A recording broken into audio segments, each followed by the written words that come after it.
This is LBC from Global, leading Britain's conversation with James O'Brien. It's 4 minutes after 10. You're listening to James O'Brien on LBC. Do you remember Mahsa Amini, a 22-year-old Iranian woman who died in police custody after being arrested over a headscarf violation?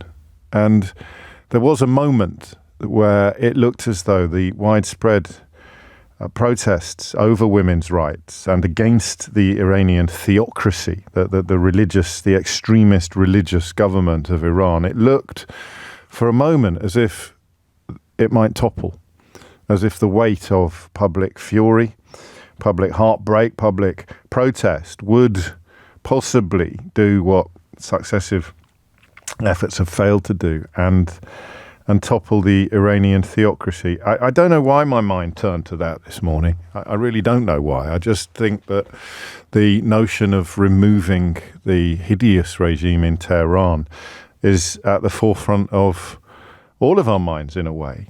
And the reason that I mention that first this morning is because the starting point for today's conversation will be a reminder, not just of the hideousness of Hezbollah, but the hideousness of Iran.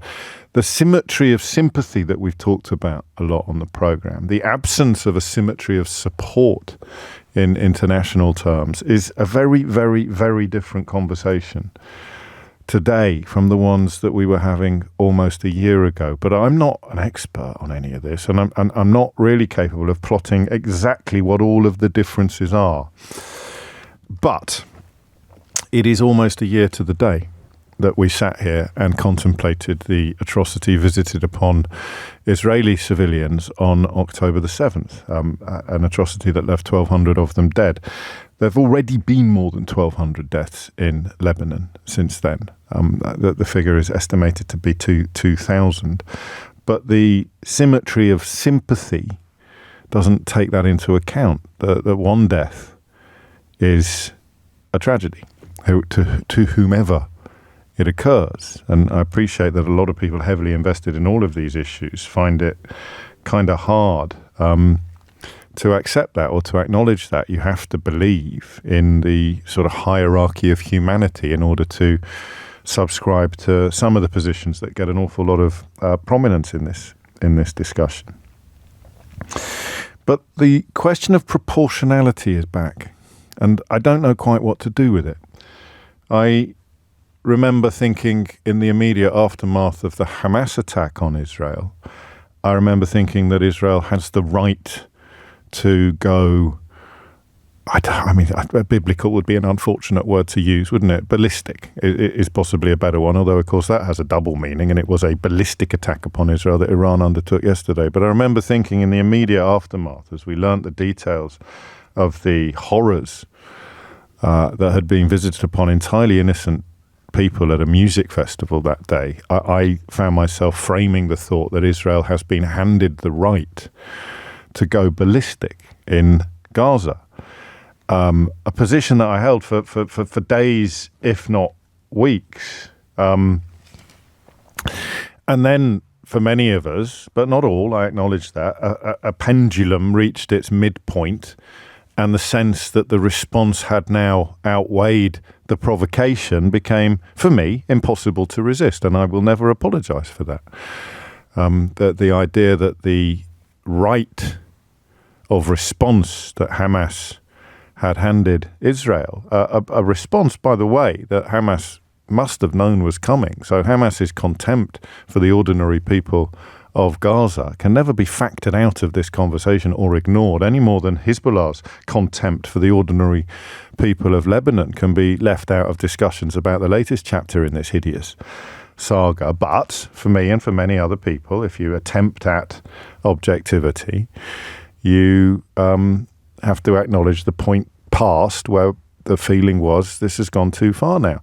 And then you dug into the questions of why nobody was staying the hand of Benjamin Netanyahu. And the answer was that the support of the very far-right members of his own cabinet was absolutely intrinsic to his political survival and quite possibly his judicial freedom. And that situation continues to unfold. It's not that long ago, of course, that the killing of 5 hostages in tunnels under Gaza was seen as an epic failure of Netanyahu's regime. And attention has been very, very effectively distracted, moved. Even a major Israeli trade union called a strike in response to that in an attempt to shame the government or damage the government. But that ship has sailed. The attention shifts inexorably now towards one of Israel's other borders. And then you come to this question again. Israel will pay for what happened last night. I want to ask you 2 questions in a way, what that payment will be and what that payment should be. Because I think that we let ourselves down a bit in the aftermath of the October the 7th attack by not being a little bit more careful with specifics. You know, I was thinking of the King Lear quote on the moor when he's gone mad, when he talks about, I will do such things. What they are, I know not, or words to that effect. Don't at me. It's not a GCSE. It's like the sense of an unleashed fury, but no definition of target. And what we have seen subsequently there has been horrific, every bit as horrific as the events of October the 7th. And of course, if you are capable of any form of symmetry of sympathy, then the deaths of 40,000 people, or however many of them turn out to be civilians, return us to comparisons. I don't even know how helpful they are on days like today. Did I just say Iraq instead of Iran? Iran will pay. I do apologize. I may have said Iran instead of Israel. You know, the harder I try to choose my words really carefully, the more sometimes I leave myself open to sausages moments, as Keir Starmer probably doesn't call them. So Iran will pay is the mantra of Benjamin Netanyahu this morning. And the reason I'm drawing some parallels, albeit that many of them are dangerous, with October the 7th, is because I can't argue with that.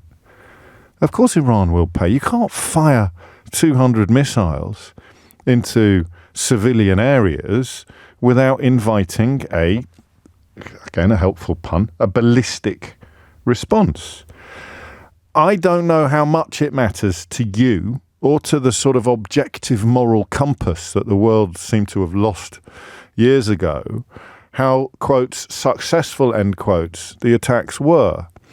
Symmetry of sympathy becomes really tricky. It even begins to sound a little bit simplistic when you compare, if you like, the death toll, the death count. But I am more frightened of being killed than I am of being compelled to take cover, relatively secure in the knowledge that I'm not going to be blown to smithereens. But I'm still not underestimating how traumatic and horrible it must be to flee for your life from a threat that is real, albeit that your government, with the support of America and the United Kingdom and many other allies, is almost certain to blast that threat out of the skies before it can do any harm to you and yours. But you can't fire missiles at a country and expect not to be attacked in return. And that's where we are this morning. Iran will pay. And that, I think, is why I started the programme, by remembering Mahsa Amini. Because for the massive, massive, massive majority of Iranians, I mean, they lose from both ends. They're going to come under attack from Israel, and they hate the governing regime that's fired the missiles at Israel in the first place. So symmetry of sympathy becomes even more urgent, doesn't it? Even more valuable. And then you have the other question, the really weird one, which would be, if, like me, you felt that this time last year Israel had been handed by Hamas the right to respond on a biblical scale in a ballistic fashion, how's that worked out? Honestly, how's that worked out? This idea that's been in place from the very start, that you would somehow eradicate. It's like Medusa, you know, like you chop off one snake and 2 more grow back. That's right, isn't it? That was the Hydra, I think, or one of the monsters of Greek mythology. The idea that you could chop off everything and somehow neutralise, nullify, remove the threat forever, for generations, whatever it may be. How's that worked? Should somebody have sat here a year ago and urged Israel not to respond at all? I don't know. I couldn't have done that. But in response to, I think, as things stand, no deaths. There was a terror attack in Israel yesterday, but I don't think, as far as I'm aware, the Iranian attempted bombardment has left anybody dead. I'll correct that immediately if the facts have changed, or the facts do change in the course of this morning's programme. But if 40,000 deaths is an acceptable price to pay for the murder of 1,200 Israeli civilians, what is an acceptable price to pay for the murder of none? And if 40,000 deaths is an unacceptable price to pay for the murder of 1,200 civilians, then what is the correct price to be exacted by Israel from Iran for the killing of none, as far as we know? And I don't know. I don't know. But I don't know that any of the key players want peace.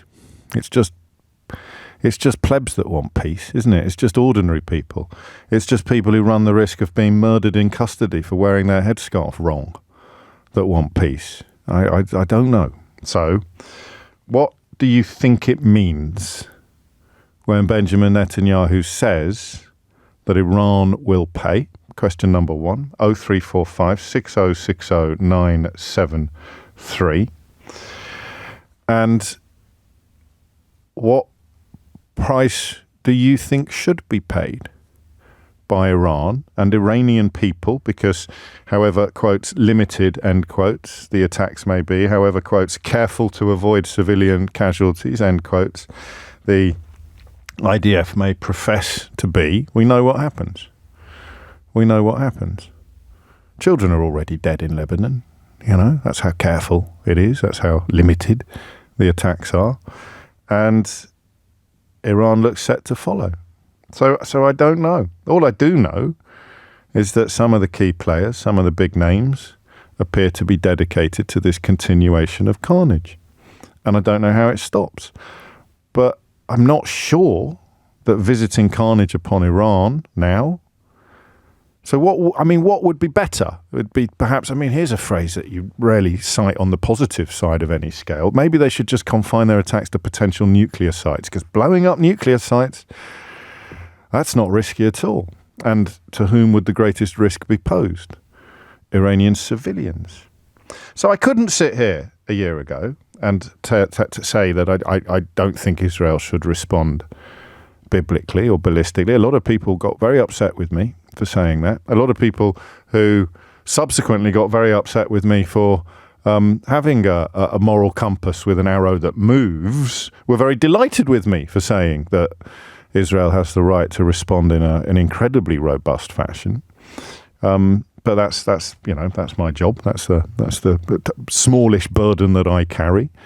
Is that if you reserve the right to change your mind as the facts change, then you earn the enmity of people who are incapable of changing their minds as the facts change. So when I said what I said about Israel a year ago, it upset an awful lot of people who've subsequently been encouraged by what I've said about Israel's overreaction or Israel's unacceptable or unjustifiable actions in Gaza. But there were 1,200 people dead in a terrorist attack when I said that. So what is a reasonable price to exact from Iran for the actions of last night? Because that is the question to which the world now turns its attention. 0345 6060 973. I don't know that today's a day for showing you how mad the responses are to the conversation that you've just heard and how people are capable of hearing completely different things from what you have just heard. But I would remind you that the question is pretty simple. What price should Iran pay for the events of last night? That's it. I don't know if anyone can answer. I don't know really what the answer will be. But I can't wait to hear what you think. It's 19 minutes after 10. You're listening to James O'Brien on LBC. The number you need is 0345 6060 973. James O'Brien on LBC. War being war, the question of what should happen as opposed to what is it going to achieve is a little bit moot at moments like this. If London had been under attack last night and we were preparing to retaliate, I don't know that many of us would be worrying about what the situation would look like 2 weeks, 2 months or 2 years from now. We would just be feeling the necessity of response, retaliation, revenge. Pick your favourite R. And I fully recognise that. But I do still wonder what the price that Iran will now pay should be. And I don't know. Tony's in Lewisham. Tony, what do you think? Yeah, hi. Thanks for taking my call. You're very welcome. I don't think we can have this conversation talking about what price Iran should pay unless we talk about what price Israel should pay for what they've done. Let's not forget, they launched a strike within Iran to kill, I think it was the Hamas leader. That was... Okay, yeah, all right, yeah. I mean, that wasn't too long ago. Get confusing, but a Hamas leader is a completely legitimate target. Yeah, but it's on foreign soil. Just like Iran sending missiles to Israel on foreign soil, they've launched attacks on foreign soil in Iran. They've launched attacks in Syria, and Lebanon. They continue to do what they're doing in Palestine. People say that this situation is complicated. It's not really complicated. You can't, because if you're only going to address the problem and not the cause, then the situation will continue. It's very simple. I'm not sure. Well, I'll have a go at making it less simple, although you may not thank me for it, and you may not agree. So, the concept of self-defense is key to the conundrum that you describe, and Hamas and Hezbollah are dedicated to damaging or destroying Israel. So any action that Israel takes in response to those two organizations and now to Iran is self-defense, which is why Western leaders like Joe Biden and yesterday Keir Starmer can talk about defending Israel's right to self-defense. You can only really cite self-defense against a clear and present danger, against an attack. And that is what Hamas and Hezbollah and Iran represent to Israel. Israel does not represent a clear and present threat to them, except in acts. Yes, really. Because all the things you've mentioned are acts of, technically, are acts of self-defense. They are responses to provocations. The terror attack. Right, so for the past 50 or how many years since the after the Second World War, when Israelis went in and stole Palestinian land, so everything that's been happening to the Palestinians. Now you're showing why you think it's simple. Because it isn't. The Israelis didn't go in and steal Palestinian land. If you're referring to the occupation, you're talking about 1967, which wasn't after the Second World War. That was after Israel was attacked and in response took territory which it has subsequently not surrendered to the countries that attacked Israel. So it's categorically not simple. And you can't ignore I'm not condoning anything. I'm not condoning. No, but you're describing it as simple, and you're asking why Israel is not attacked for its attacks, and the answer is, it's a little bit like the Fawlty Towers sketch about who invaded Poland. The answer is that Israel is acting in self-defense against these three entities. For me, the unjustifiable... that they are acting in self-defense. I do not condone... It's the civilian casualties that become morally indefensible for me, Tony. This is where you and I suspect, converge upon at least some shared territory. It's what they like to call collateral damage, which appears to have two different meanings. So they want a symmetry of warfare when they're talking about their right to attack Hamas and Hezbollah and Iran, and thankfully, hopefully, the civilian casualties in Iran won't be comparable to the proportion of civilian casualties in Gaza because of the nature of military installations in Iran. But if a terrorist talks about collateral damage, it's terrorism. If an army talks about collateral damage, it's war. Perhaps that's the imbalance you're trying to describe. I don't know. You need to look at the definition of terrorism, because terrorism, like, it's defined. I see in the Western world, terrorism is defined based on bias. Now, there's members of the Israeli government who, correct me if I'm wrong, they've been convicted of terror offences. Yeah. So why are they not classed as terrorists as well?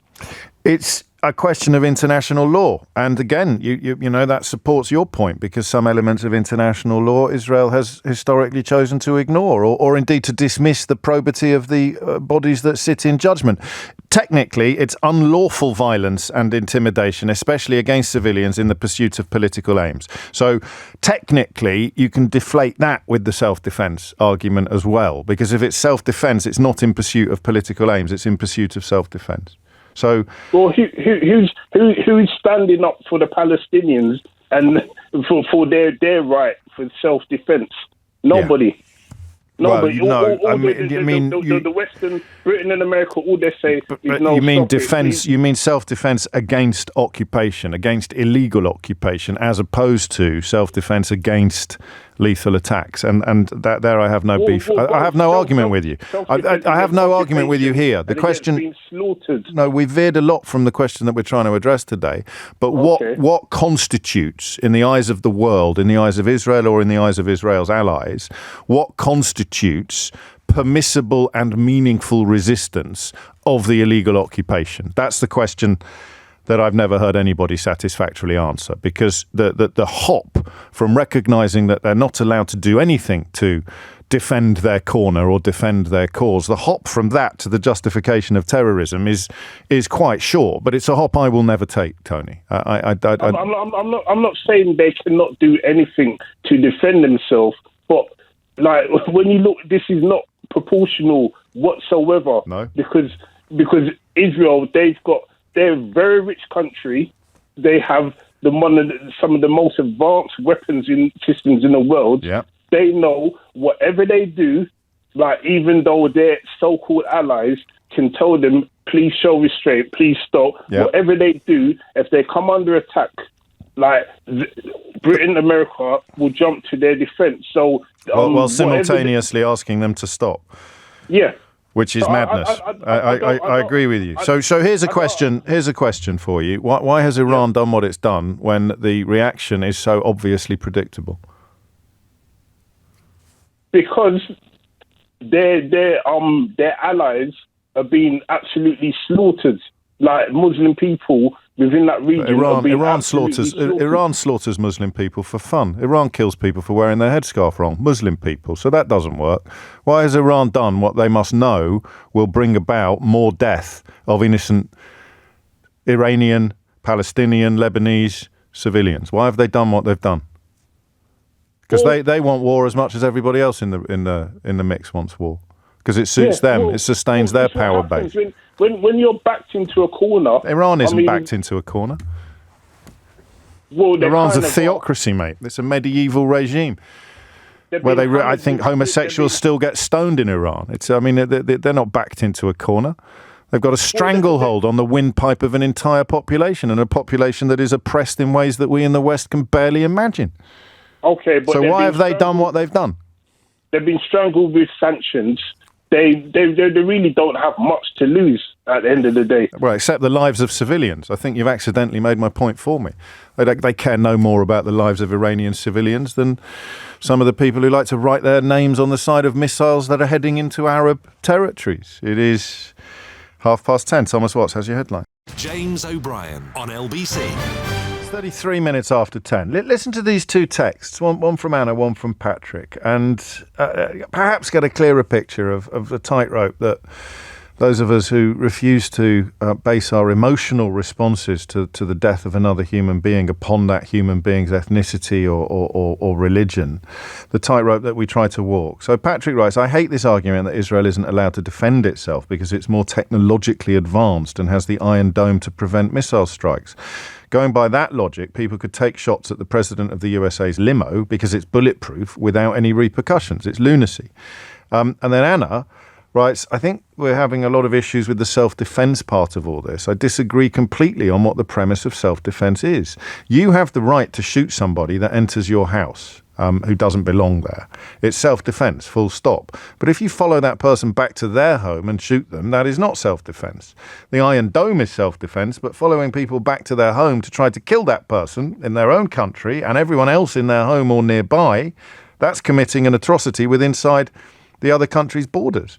I don't think that self-defense thought things, that's where people have a lot of problems with what Israel is doing. Yeah, but what if you were confident that if you didn't follow them home and kill them, then they would be back in your house tomorrow night? So you can make a case. Patrick is persuasive, Anna is persuasive, and they're completely at odds with each other. The bit on which I would stick my flag is the bit where you demand absolutely painstaking attention to avoiding civilian death. And I'm afraid my conviction, my profound belief is that although Israel insists, and Israel's loudest supporters insist that it does that, that is an insistence entirely at odds with all available evidence. And that's not an opinion, that's counting. 10:35 is the time. So Iran will pay. Iran will pay. I don't think you can describe the firing of 180 missiles into Israel as an act of self-defense. A couple of you are telling me that they have, although James says, is that a sign of a sense of humour? Unlikely on the part of the theocracy in Iran. Yeah, humourless doesn't even come close. But it highlights the difficulty of pinning down precisely what self-defense is. If someone poses a threat to you, but it's a hollow threat, and you track them down and kill them, is that an act of self-defense? There's nothing hollow about 200 missiles flying above your airspace, but if you were to measure the threat on a scale of 1 to 10, where would it have to reach to justify killing civilians in response? I mean, I don't know. That's just why I'm asking you. Ahmed is in Swansea. Ahmed, what would you like to say? Good morning, James. Hello. Hi there, long-time listener. Right, so I just wanted to answer your basic question of if Israel should respond. I personally don't believe that Israel has the right to respond. What I would contest is the fact that people are calling it self-defense. I don't think it is self-defense from Iran, that is. I think it was just a response to the last 2 weeks, the attacks in Lebanon, the attacks on Hezbollah, the assassination of Nasrallah. Obviously, these are setbacks for the Iranian government, and they must have been under a lot of pressure to respond. And I think it was a very calculated response. I'm hearing in the media. Well, it wasn't. It can't have been that calculated, can it? Because it is almost certainly going to unleash. That's what that's the main thing I'm thinking as well. Yeah. But then, when you think about it, then unless that was the calculation, in which case we're back to Iran inviting terror to be inflicted on its own people. But that's the thing. I don't think they believe that Israel's going to inflict terror upon them. They believe the US might be able to hold them on a leash. Do you?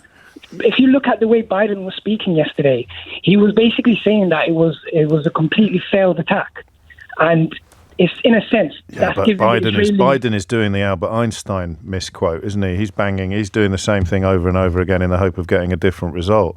So he's saying, please stop, have some bombs.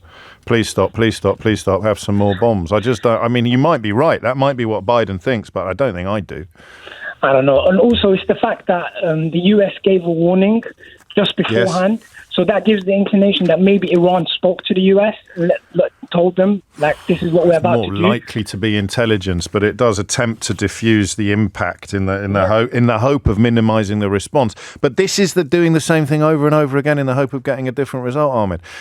Understand the makeup of Netanyahu's cabinet and indeed his motivation and the likelihood of them dialing it down because they got early warnings, because the attack was so unsuccessful, because almost all of the ordnance was blown out of the sky before it could hurt anybody. You think logically all of those things point towards a successful plea to Benjamin Netanyahu to go easy on Iran. There is nothing from the last 12 months that suggests he's ever going to go easy on anyone when the mood is upon him. Yeah, no, I completely agree with you there. The only bit I would contest is fact that all the ordnance was blown out of the sky, because from what we're seeing, there's a lot of footage going around from initial media and people recording what was going on. And from what it looked like is that the Iron Dome was penetrated and that a lot of missiles did land. Now, where they landed and what they affected, we're not going to know. Well, we'd know if people had been killed. We would. That's the difference, though. That's the measure of difference here. The Israelis and the people supporting the regime in Israel, they're measuring things by casualties. Whereas we're not, the normal people, what I would say, the moral side of it, it's not about the deaths of people. So when we see one person getting killed, that is a moral outrage. It doesn't, and for them, they can drop a 2,000-pound bunker buster bomb to kill one man and kill lots of civilians. And then for them, that's power. But from other perspective, I would say just the fact of being able to say we've penetrated your Iron Dome, the thing that keeps you safe, we've managed to land a missile. We've done that before. That's a deterrent. Yeah, but I wonder if you're being too logical about this, and that adds to the idea that Iran thinks it's undertaken a calculation, but it's going to prove to be an epic. What happened in April then? What happened in April? Because where was the miscalculation there? I believe the Israelis. Well, they're saying, look, you're not as safe as you think you are. Yeah, exactly. They're saying, but that's the reason for more attacks on Iran, not fewer. I respectfully disagree. Come on, we've got the capability of hurting you. You thought we didn't, so now we're going to hurt you. Netanyahu's little speech afterwards, when he was speaking about the attack. Yes. They had to zoom in. I feel like he was literally shaking. He was shaken. Because for him, he was under a safe protection. He thought he was riding a euphoria of having killed Nasrallah, having killed all these top leaders. Let's forget about all the civilians for a second. For him, he's gone to the Israeli public.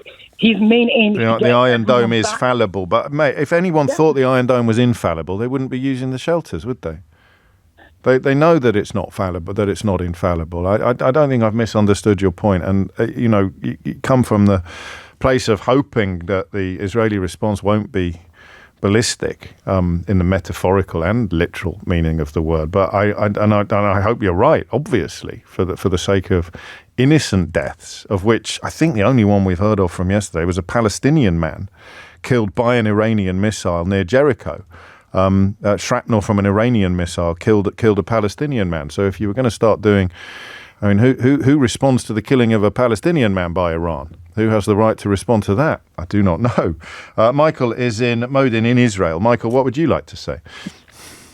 Hi, James. How are you? Hello, mate. Very well. What's on your mind? A minute. Let me just... I tell you what. So first of all, let's start on...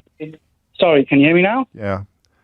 Yeah. First of all, let's start on a positive note where we both actually agree. I actually came to hear your name through your Brexit debates, and I must say we saw eye to eye on Brexit. Okay. And everything you said with clarity, unbelievable. Much as I enjoy talking about myself, I think there are bigger issues at play today, Michael. So let's move straight to the meat of the morning, if we may. So you started out your show today was. I know what I think. I know what I think, mate. Tell me what you think. Okay, I think it's very it's not fair, right, for you to belittle the attack of yesterday. I'm not belittling. Zero people died. No, that's not an opinion. That's counting.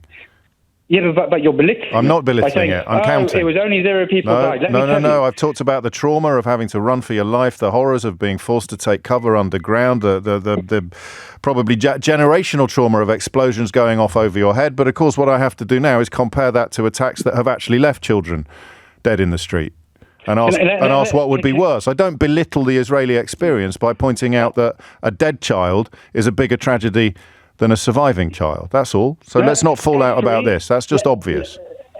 Every Israeli national, which I am of, is mourned every innocent Palestinian civilian, Lebanese civilian that has died. Yes, but no one's belittling anything. Let's get back to your central point. By starting your show and saying X amount of people, 40,000 people died, but no one died yesterday, yes. Does belittle the attack. It doesn't belittle it. It's a statement of fact. If you don't like the fact because you don't like where it leads, that's not my fault. That's a you problem.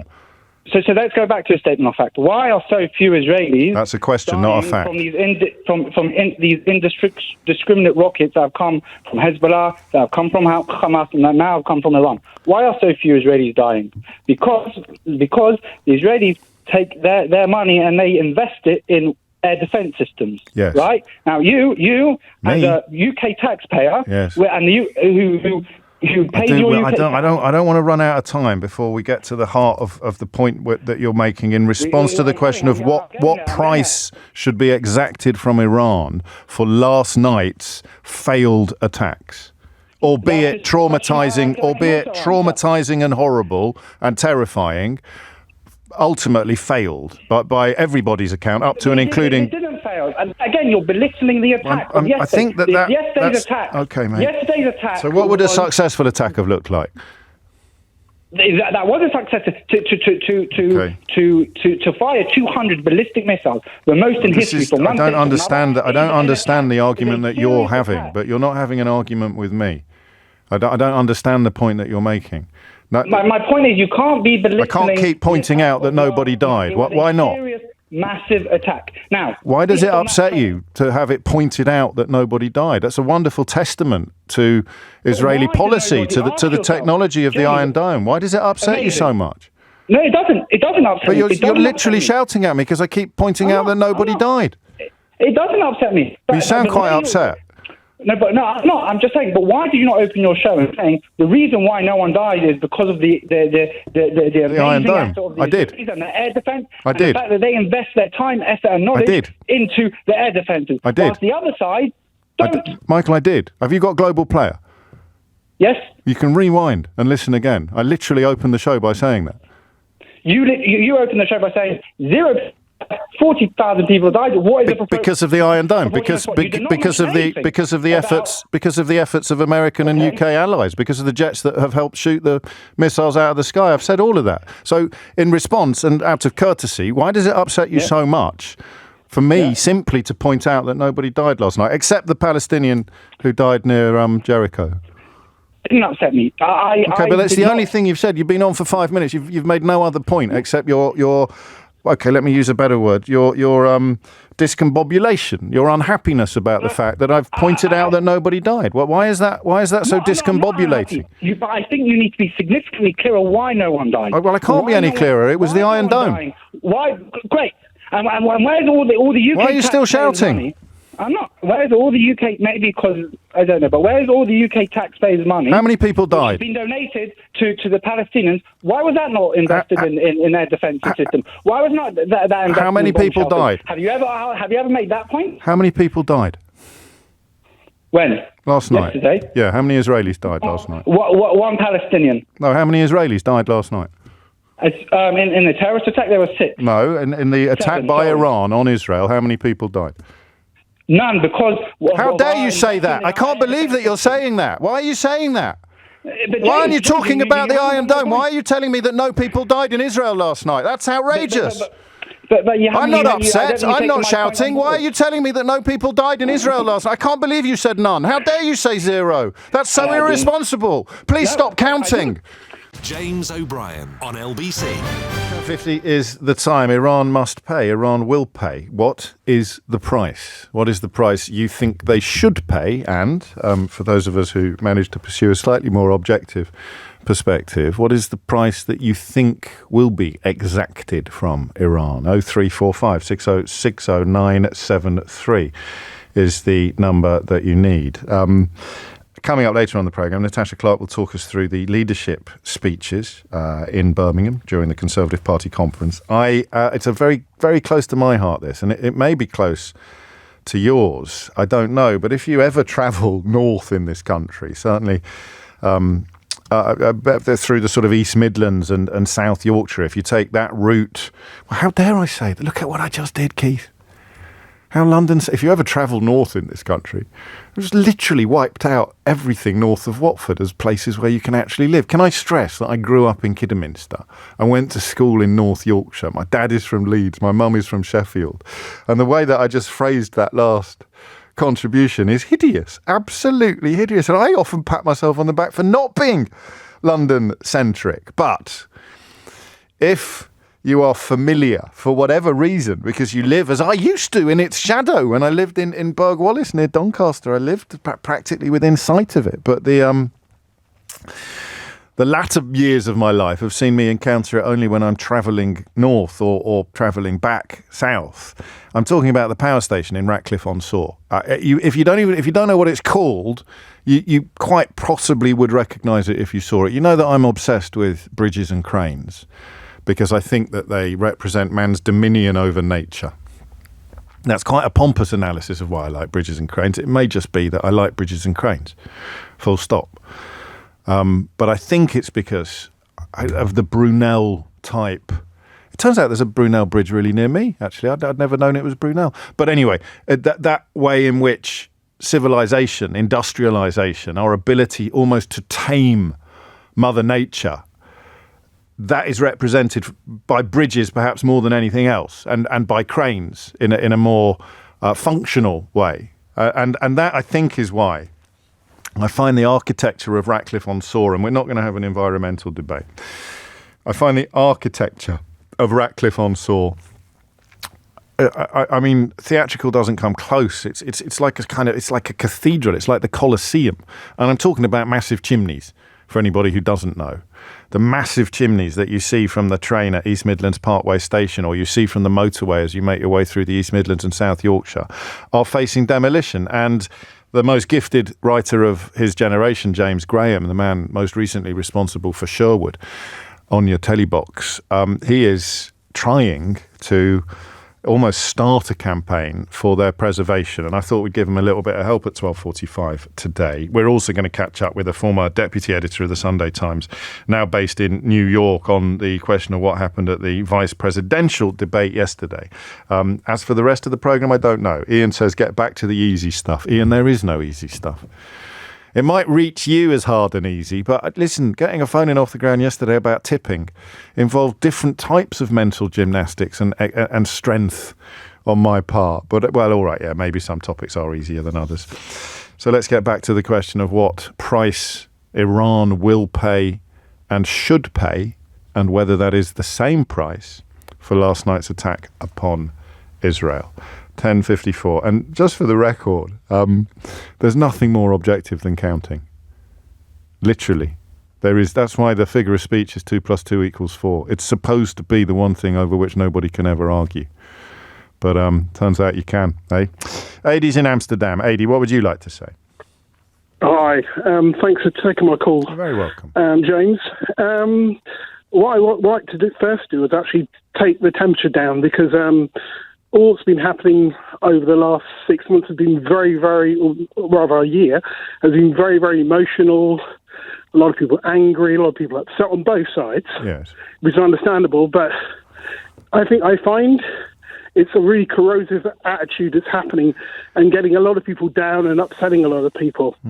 But coming back to what we said about Iran, I reckon that Israel should actually do nothing, but they will, because this has been a kind of like a long-term project of Netanyahu, even before the attacks on October the 7th, to drag the US and possibly Europe into a larger conflagration in the Middle East against Iran. You know, he's been poking, and then when they take the bait, they attack.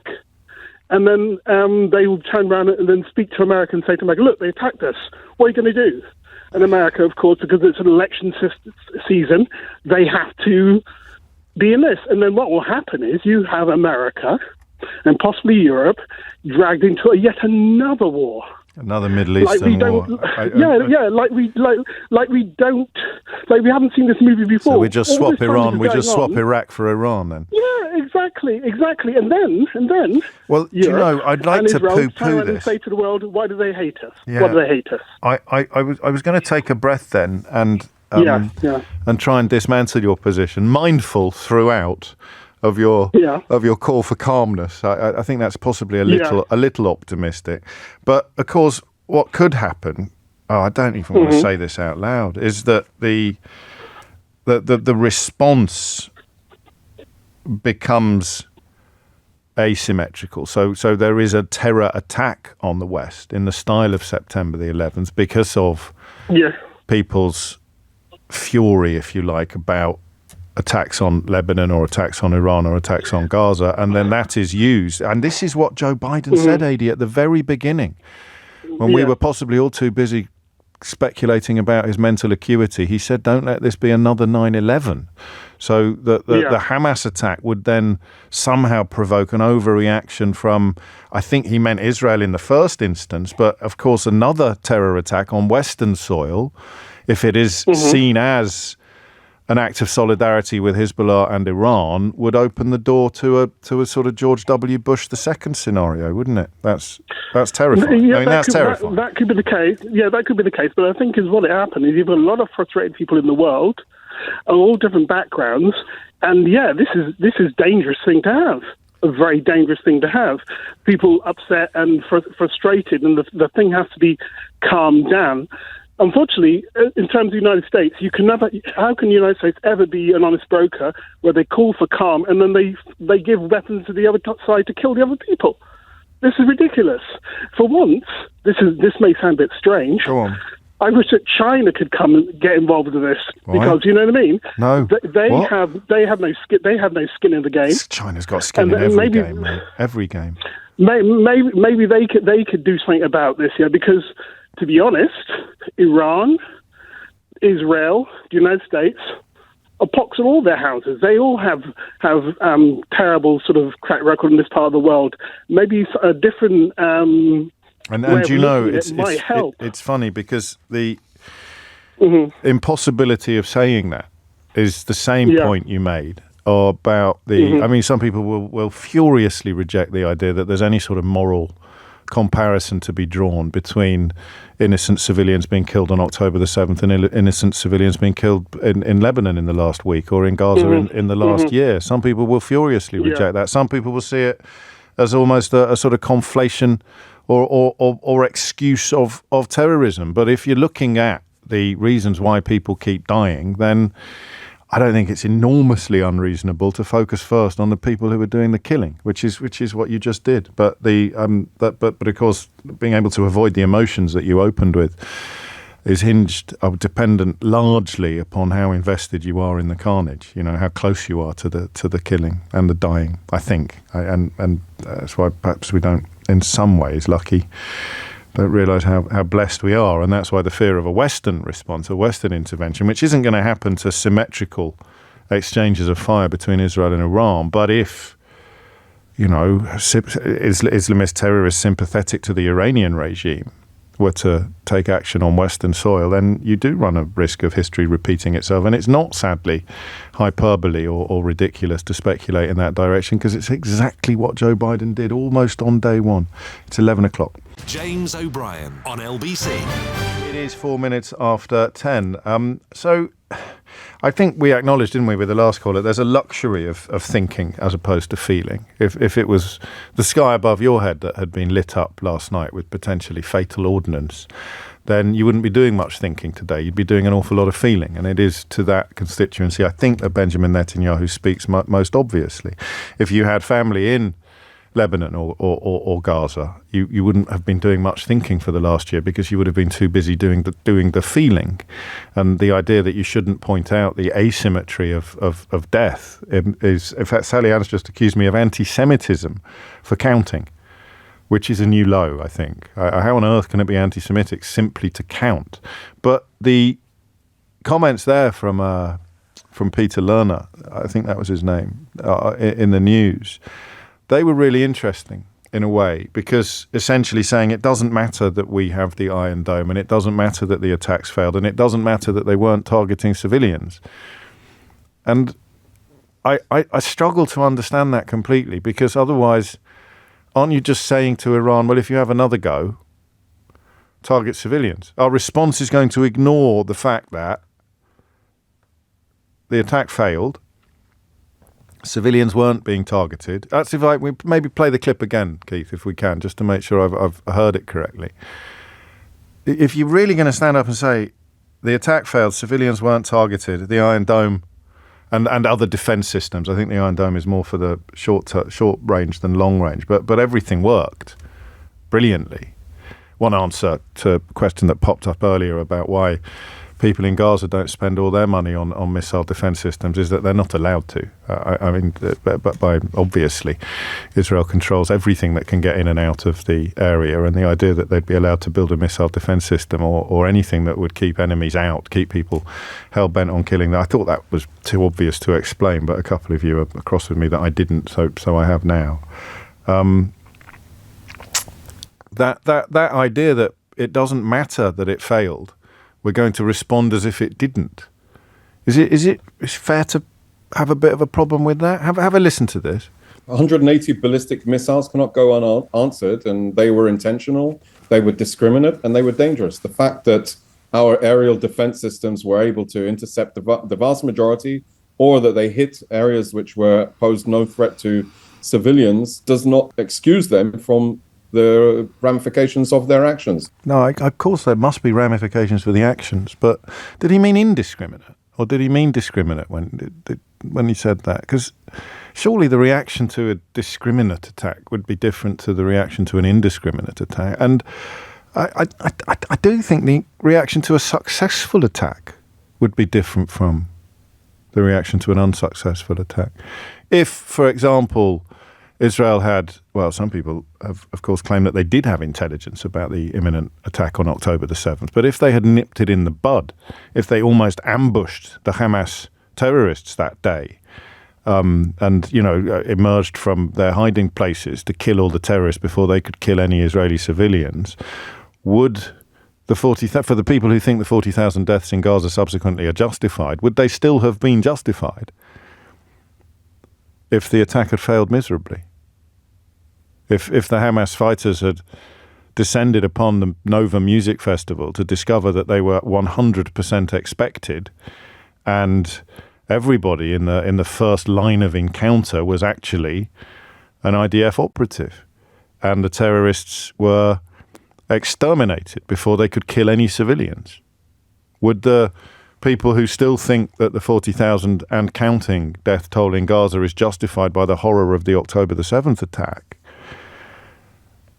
would they still think it was justified if the October the 7th attack had failed? That's why I'm a little bit confused by, A, those comments from Lieutenant Colonel Peter Lerner, speaking to LBC earlier, and B, by our friend in Tel Aviv who's furious about, or not furious, who is, I don't know what word to use now, is concerned about the repetition of the death toll. Because after October the 7th, the death toll was mentioned all the time, quite rightly. So why is it not part of the conversation today, when it's currently zero, in the context of Israeli civilians? That I don't quite get, I've got to be honest. And listen, I could easily be missing something here, but I don't know at the moment that I am. I really don't. So of course it matters, doesn't it? The fact that the attack was, in his words, discriminate. The fact that no civilian targets were reached. I don't know. So anyway, we're back to the price. What is the price that Iran should pay, and what is the price that Iran will pay? 0345 6060 973 is the number that you need. 9 minutes after 11 is the time. Matt is in Hull, in East Yorkshire. Matt, what would you like to say?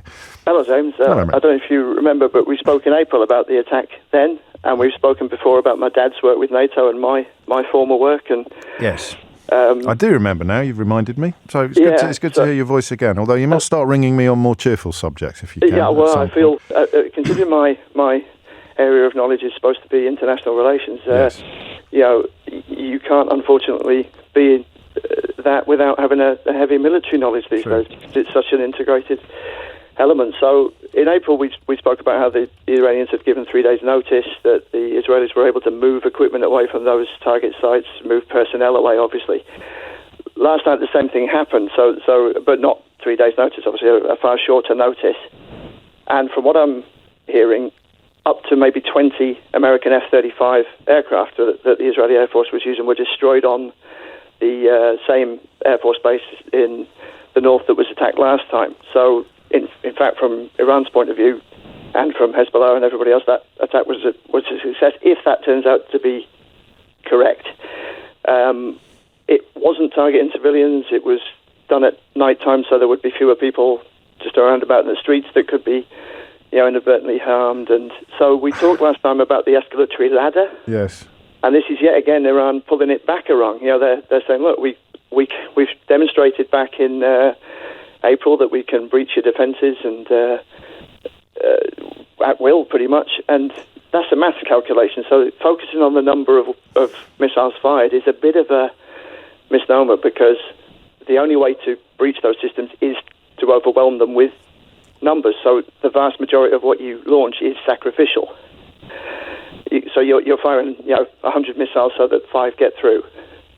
So really you're attacking with 5. And if any of the other 95 get through, it's a kind of bonus. So the possibility of Tehran considering this to be successful has probably been absent from our conversation so far. But that doesn't alter the arithmetic of calculating Israeli response. Israeli response is going to be contingent upon... Well, yes. So again, last time, if you remember, I don't. Stop saying last time. Do you remember? You're making me feel old. And I'm sorry. we're a similar age, James. You know how it works. I speak to. You've only phoned me 3 times. I've spoken to considerably more than 3 people in the intervening periods. So we talked about that Israel's response against the Iranian airfield was quite limited, and that was largely done on the basis of a lot of backdoor negotiation between US, UK. Bill Burns, the head of the CIA, he was in both Saudi Arabia and Qatar speaking to Iranian officials. So, a lot of... we have this sort of idea that security services are deep in bunkers under the Kremlin and under London, and, that they're these shadowy figures. They talk to each other constantly. If you want to move some aircraft from one airfield to another in Syria, the Americans have to let other groups know so that they don't interpret that as an attack being launched. So there's this constant communication that we don't really hear about. It's probably more strained than ever, though, isn't it? I mean, because undoubtedly, if the public exhortations for peace have become ever more robust, then the private ones must be off the charts. The Biden's administration must be almost begging Netanyahu to stay his hand, and Netanyahu... You've got an unfortunate situation in the States now where Tony Blinken and Jake Sullivan and the kind of group that they represent, that usually referred to as the neocons, Reagan began to bring those people into government. They were considered kind of fringe loonies in the time of Reagan, and he began to bring them into government, and they've steadily increased their hold. So people like Victoria Nuland, who've been around for decades, and they really don't care. They really don't care if people are killed, as long as they're not killed inside America. So what do you think will happen? What price do you think will be exacted, and how much influence will America have over that? Even? Well, so Netanyahu's lifeline is to try and draw America in on the ground. Yes. Because at the moment, America's only pledging air support.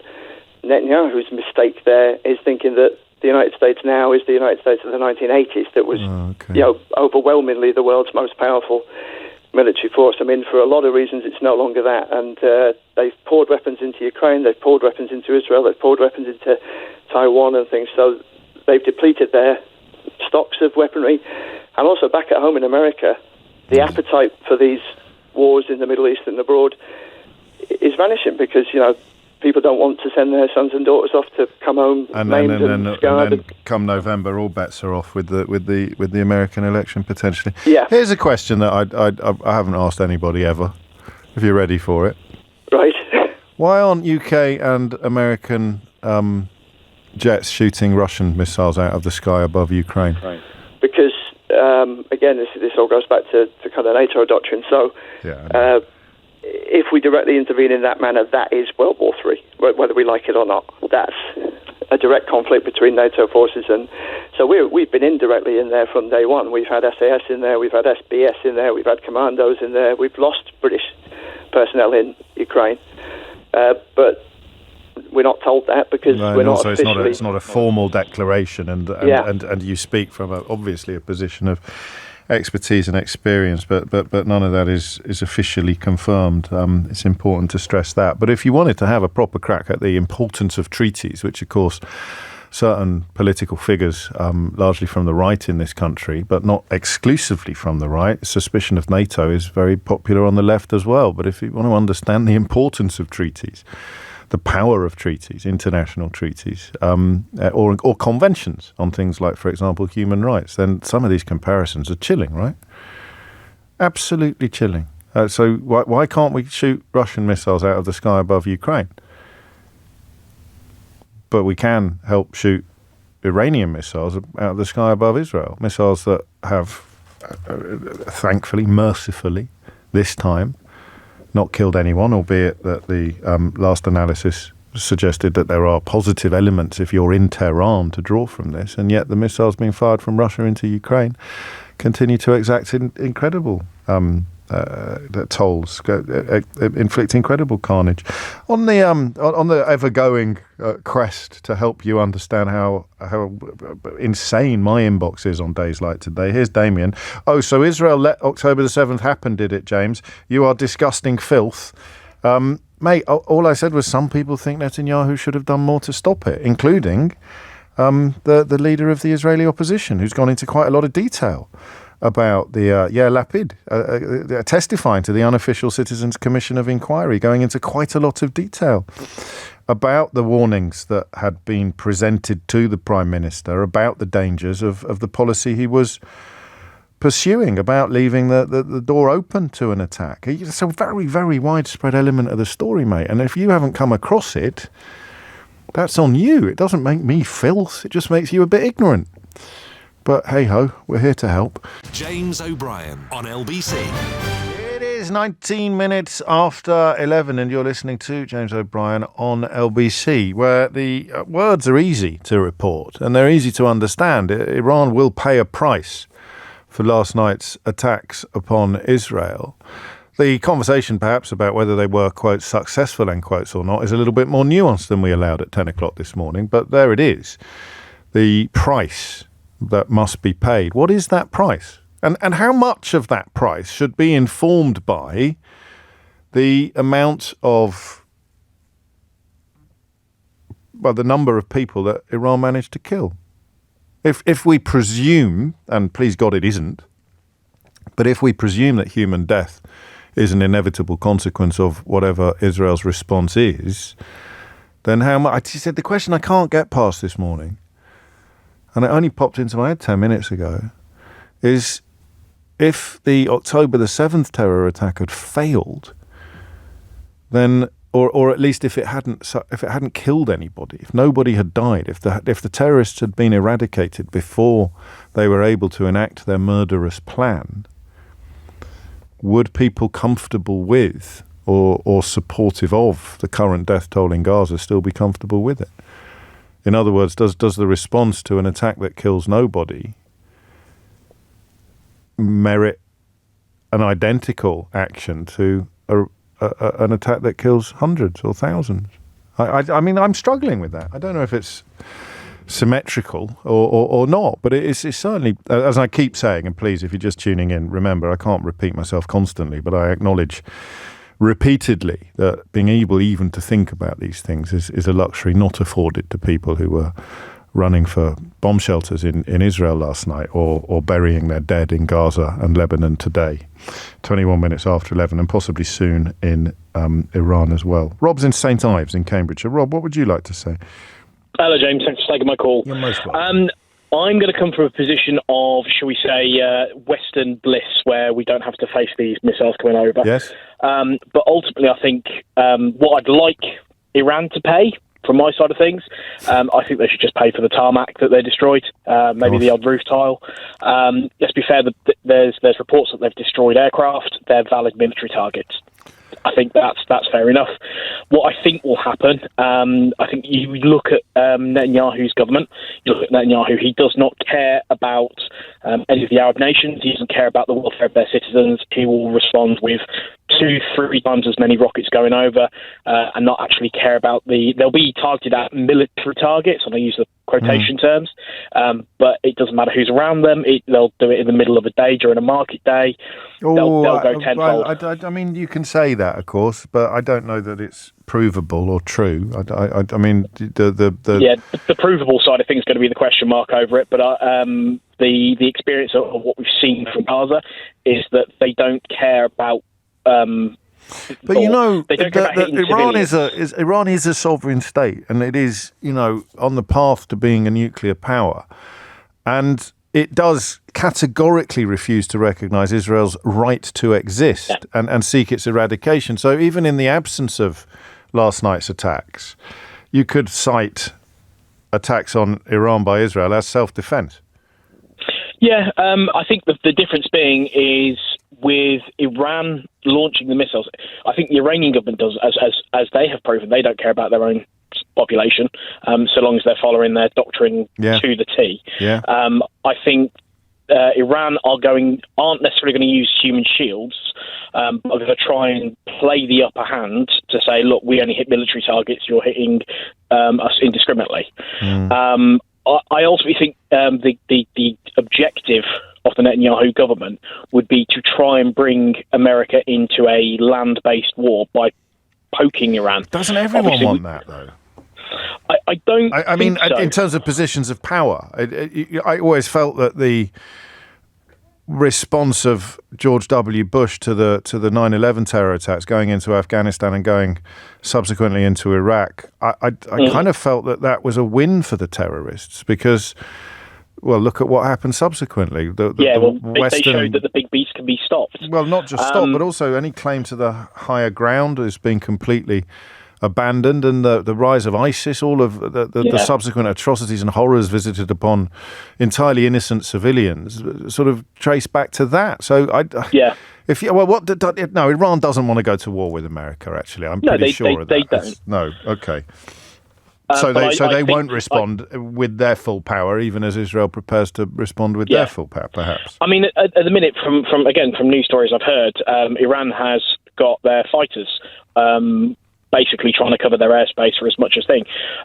Israel will not be able to launch any sort of ground invasion of Iran to try and stop any military targets, the same way they've done in Lebanon, the same way they've done in Gaza.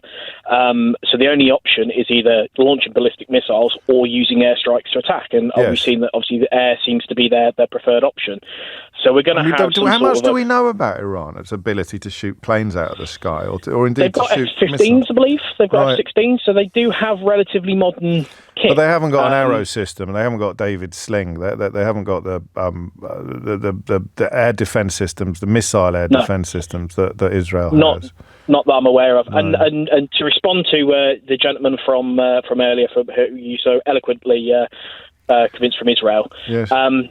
The reason that the guys like Palestine and Lebanon haven't been putting their money into the air defense systems is because they've been trying to use that hopefully trying to use that for humanitarian purposes. Well, also, I mean, I'd like to see anyone in Gaza trying to import military equipment with the full agreement of America and Israel. I mean, as I mentioned earlier, I didn't necessarily realise that question was worthy of an answer, but I'm grateful to you for providing one. It speaks again of the asymmetry of support, which is the sister of the asymmetry of sympathy, or the symmetry of sympathy. Rob, thank you. 11:26 is the time. Anthony is in Cobham. Anthony, what would you like to say? Hi there, James. Thanks for taking my call. Really interesting. Really interesting. Listening to the debate today.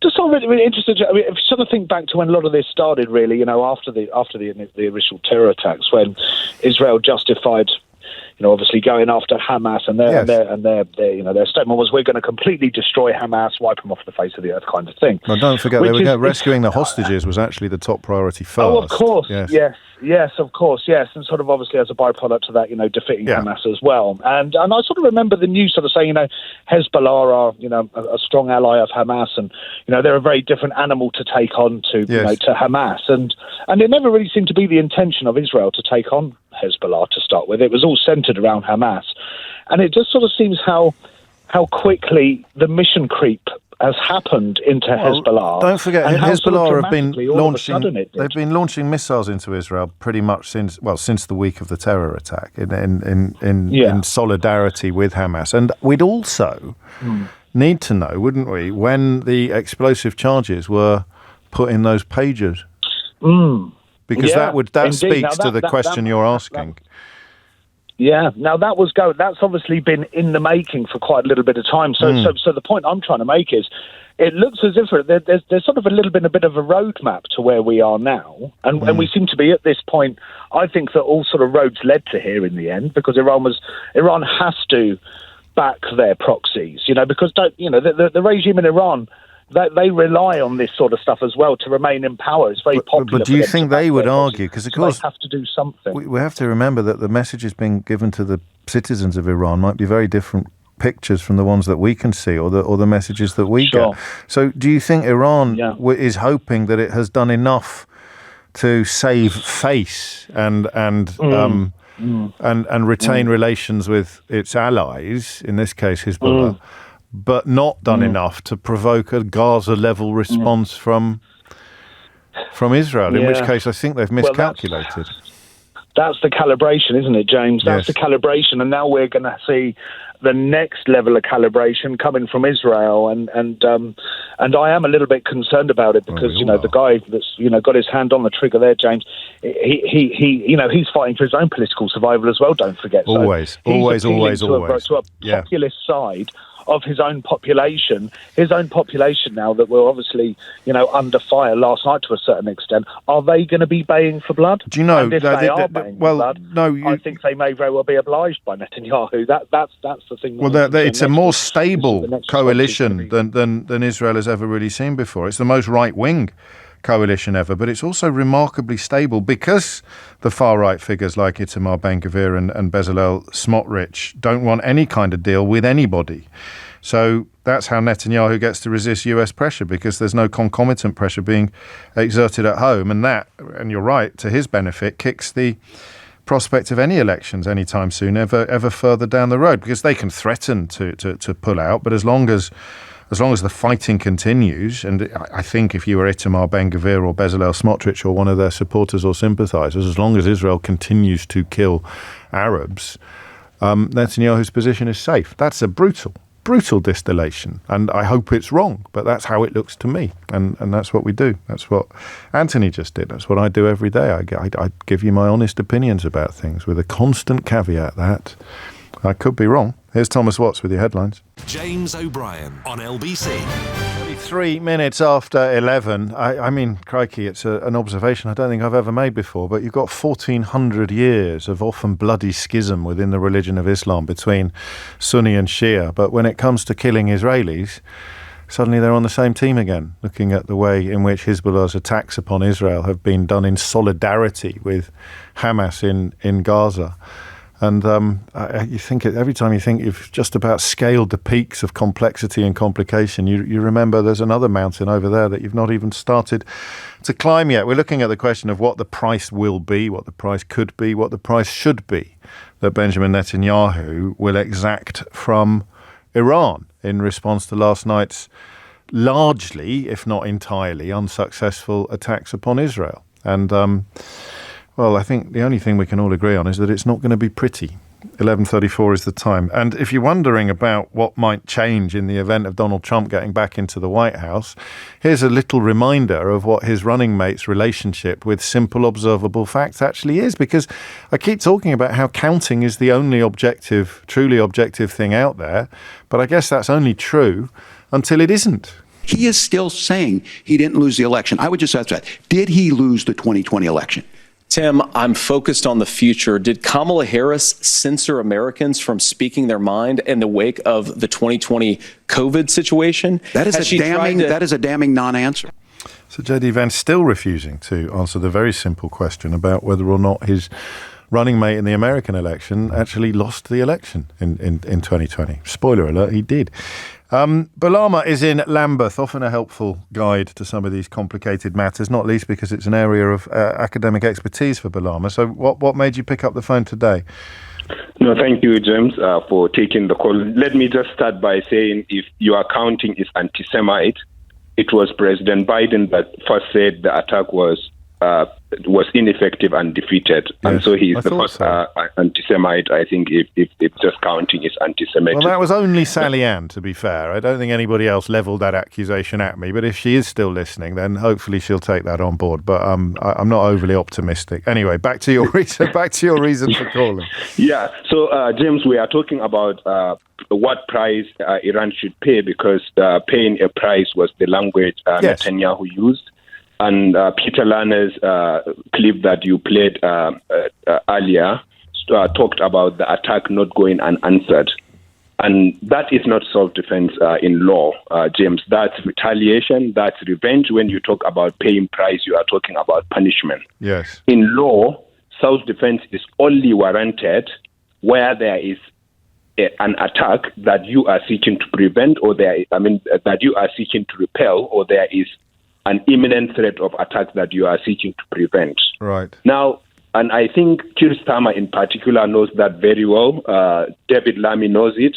Maybe President Biden, given his performance at the debate, may not remember. Yes. But they know very well that what Israel is saying is not self-defense. Self-defense cannot be exerted in international law in this situation. They are saying self-defense because they want to justify continuing to support Israel and to continue to give it If it's exclusively confined to military facilities, doesn't that fall under preventing future attacks? I mean, Iran have essentially established that their willingness and desire, and I grant you they didn't do this last night, they did this earlier this year, their willingness and capability to not only attack Israel, but to breach Israel's defences. So removing Iran's ability to attack them again, could that be filed under self-defense? Yeah, I mean, you can define that under preemptive self-defense, but that requires very strict conditions. For preemptive self-defense to apply, the threat must be instant, overwhelming, and leaving no choice of means or no moment for deliberation. This principle I have just outlined was in fact deliberated in a case, in a conflict between the United States and Britain during the colonial period around 1837, that it has to be instant, overwhelming, and leaving no choice of means or no moment for deliberation. And I think these conditions don't apply in this situation. And if Israel is allowed to apply that, this preemptive self-defense principle to attack Iran, Iran could very well say, look, they are attacking Lebanon, they are attacking Yemen after Gaza, and so they may be attacking us, and that's why we are preemptively attacking them. Yes. But if you looked at Section 51 of the UN Charter, it provides that preemptive self-defense can only be used after the United Nations Security Council has approved it. Right. So if that's what Israel wants to do, it should submit its application, its motion to the United Nations Security Council that it is going to launch a preemptive self-defense. I think... Has it done that before? Has Israel ever done that before? No, not to my knowledge, because they will say that the United Nations itself is anti-Semite. And when we talk about what they may likely do, yes. Naftali Bennett, the former Israeli prime minister, has indicated that, he was advising Netanyahu, and I think it is an advice Netanyahu may well take, that they should target Iranians' nuclear weapon and program and their central energy facilities. Mm. And of course, Naftali Bennett sees this as the greatest opportunity in 50 years to change the face of the Middle East. And unfortunately, I think that's what Netanyahu also sees this as. Why unfortunately, just in your own words? It's unfortunate because it will lead to more escalation. Because if you attack Iran, Israel is incapable of doing what it did in Gaza in Iran, because yes. Iran has weapons the Palestinian or Hamas doesn't have, but it also has allies like Russia. Yes. I am sure Russia is looking for an opportunity to retaliate against the West what they did to it in Ukraine, right. And it is going to help Iran. And so it will be a cycle of escalation after escalation. We talk about Netanyahu. It's this human condition that leads people in positions of power to think that they can contain these forces. I mean, you could go back thousands of years and find a leader thinking, if I do this, then that will happen, and none of the other stuff will. It's like you can throw a rock into a lake and not create any ripples. That's what I hear as you speak, Bulama. There is that, James, but there is something in addition to that. When I saw Netanyahu speaking a few weeks ago, yes, what I saw is a radicalized old man. And I tell you this as someone whose job is de-radicalizing ISIS fighters. Yes. That's my day job right now as I speak. Gosh. And what I saw is someone who is radicalized, and we know Iranian leaders are also radicalized. And so you have two radical extremists, if yes, you like, who are fighting, and both of them are fighting knowing that they are safe. They know that the missiles they are going to use are only going to kill civilians, and so their lives are safe, and therefore they think they can venture into anything. And I think the only person that can help this situation is America and European leaders, and they are not doing that right now. I think Keir Starmer and President Biden should do better. They should stop sending weapons, and they should stop paying lip service. This is a political crisis. The only way you can start de-radicalizing the Middle East is to address the underlying causes of this crisis in the first place. Two safe and secure states, sovereign states of Israel and Palestine, and then you can start to talk about educating the population and about de-radicalizing the radical ideology on both sides. So you put the cart before the horse, really, don't you? And I think I've never heard it put so persuasively, actually. But and I know, you know better than I do, that the people with the fingers on the buttons are the people most diametrically opposed to any prospect of a two-state solution on all sides of this conflict. Yes, and the West that says we want a two-state solution, and I think if the West is in alignment with the United Nations, they can impose a two-state solution that may be opposed in the beginning, but then when they see it as a reality, the parties would accept it. I think that would be the way to go. But then what we see in the West, unfortunately, is not helping matters. No, it clearly isn't. And to that point, Bulama, you began by referencing the United Nations. I don't know if you were aware that Israel's foreign minister has said in the last few minutes that he is barring the United Nations Secretary General Antonio Guterres from even entering the country over his failure to unequivocally condemn Iran's massive missile attack on Israel. So the likelihood of the United Nations being able to exercise much leverage upon the Israeli government looks slim to vanishing, if indeed it was a real prospect even before. No, I completely agree. Unless the United States, because when Netanyahu talks about their capabilities, he knows that he is zero without the United States. And if the United States could step up, maybe we will see some sense in Netanyahu, and maybe things will start to get better. Because otherwise we're in this constant surreal cycle of Joe Biden saying, stop dropping bombs, stop dropping bombs, stop dropping bombs, here's some bombs. Mm-hmm, mm-hmm. I mean, it really is. I'm not oversimplifying it. That is what is happening. That's what's been happening for the best part of a year. Exactly. And then what do you see? Of course, if you say the United Nations did not unequivocally condemn the attack by Iran, then you talk about how many Western leaders have condemned the invasion of Lebanon. How many Western leaders condemned the violation of Iranian sovereignty when Israel attacked Ismail Haniyeh, the leader of Hamas in Iran. I think we have to have some semblance of being symmetry, unbiased, yes, some neutrality, some sense of looking at both sides before we can start to solve this crisis. But yes, this escalation of military or weapons after weapons is not going to help anyone. Unfortunately, it is civilians, especially women and children, that will continue to die. And now our attention has been shifted from Gaza. We are now starting to count the casualties in Lebanon. Yeah. And who knows, tomorrow might be Yemen, or it might be and actually, Iran. The people upset or unhappy about the context of counting casualties in Israel. I wonder how many people died in Gaza yesterday, who we haven't even mentioned at all after 1 hour and 45 minutes of conversation. Exactly. And if you looked at international law, James, the Iron Dome is doing its job. Because one other condition of self-defense in international law is that you can only use force where there is no any other alternative. Yes, and the Iron Dome. Yeah, okay.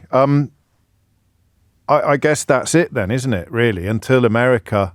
That's the only thing Netanyahu fears is a loss or diminishment of American sponsorship, and the rhetoric doesn't touch the sides. It's only the actions that will matter, and they don't. The rhetoric, and when America says it's enough, we have had enough of killing of civilians. We want to now step up to global leadership in the universal human rights that we claim. Then perhaps we will see things starting to change. Otherwise, we would continue to see escalation, and the only victim would be civilians who have no stake in this crisis and who cannot rein any of the parties in. And to that end, Israel's military carried out a series of strikes in Gaza yesterday that killed at least 21 people, according to local officials. And yet, for reasons that Balama probably understands better than I do, we've had a conversation today about no people being killed in Israel. And that's what the world is talking about. That's what all the headlines are dominated by. And yet Israel's military killed at least 21 people in Gaza yesterday alone, including an attack on a school that was sheltering displaced people in Gaza City. So if you don't understand anger or confusion, you'd have to be able to unravel that particular riddle. Balama, thank you. It's always a great privilege to actually talk to you. And I wasn't aware of the work that you're currently doing in the field of de-radicalisation. That's something I'd like to talk to you more about in the future, either on air or off air, according to your choice.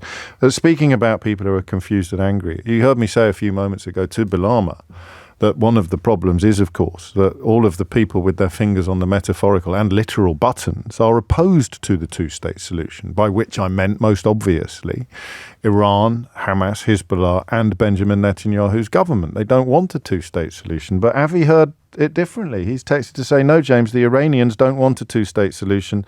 You know that. You're just being disingenuous now. And literally, who do you think I meant?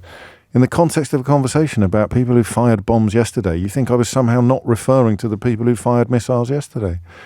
That's what happens when your head is just boiled. When your blinkers are not even just stuck to your head, they're welded to it. Like when you see a bicycle in a tree. There's a line you weren't expecting to come out in the context of this conversation. Have you ever seen that, Keith? Have you ever seen what happens if you lean your bicycle against a tree in, say, 1984, and then you come back to it 20 or 30 years later, and the bicycle is now part of the tree? That's how wrong you are, Avi. Your wrongness is now part of you. Your determination to hear things that have not been said is like a bicycle stuck in the middle of a tree. Obviously, I talk about the powers that are opposed to a two-state solution. I'm referring to the country that I described half an hour ago as being dedicated to the eradication of Israel. I'm talking about the country that refuses to even recognize the modern state of Israel. I'm talking about Iran. But in your head, with your bicycle wedged to your trunk, you think that I'm leaving Iran out of the conversation. But my job is to keep plugging away. James O'Brien on LBC. It is 11:51. You're listening to James O'Brien on LBC, where we turn our attention away from the immediate events of last night, although, of course, the looming American election does have quite a strong bearing upon the situation in the Middle East. We won't know what that bearing is until the election is complete. And it was the turn of the VPs, the vice presidents, yesterday to have one of these bizarre debates in which the difficulty, really, of facts versus alternative facts has never been more clearly highlighted, perhaps, than when J.D. Vance, well, listen to it yourself. In Springfield, Ohio, and in communities all across this country, you've got schools that are overwhelmed. You've got hospitals that are overwhelmed. You have got housing that is totally unaffordable because we brought in millions of illegal immigrants to compete with Americans for scarce homes. Just to clarify for our viewers, Springfield, Ohio does have a large number of Haitian migrants who have legal status, temporary protected status. Well, Margaret, but Margaret, the rules were that you guys weren't going to fact check, and since you're fact checking me, I think it's important to say what's actually going on. The CBP app has not been on the books since 1990. It's something that Kamala Harris created, Margaret. Gentlemen, the audience can't hear you because your mics are cut. Just like, hey, you said we weren't going to have fact-checking. God.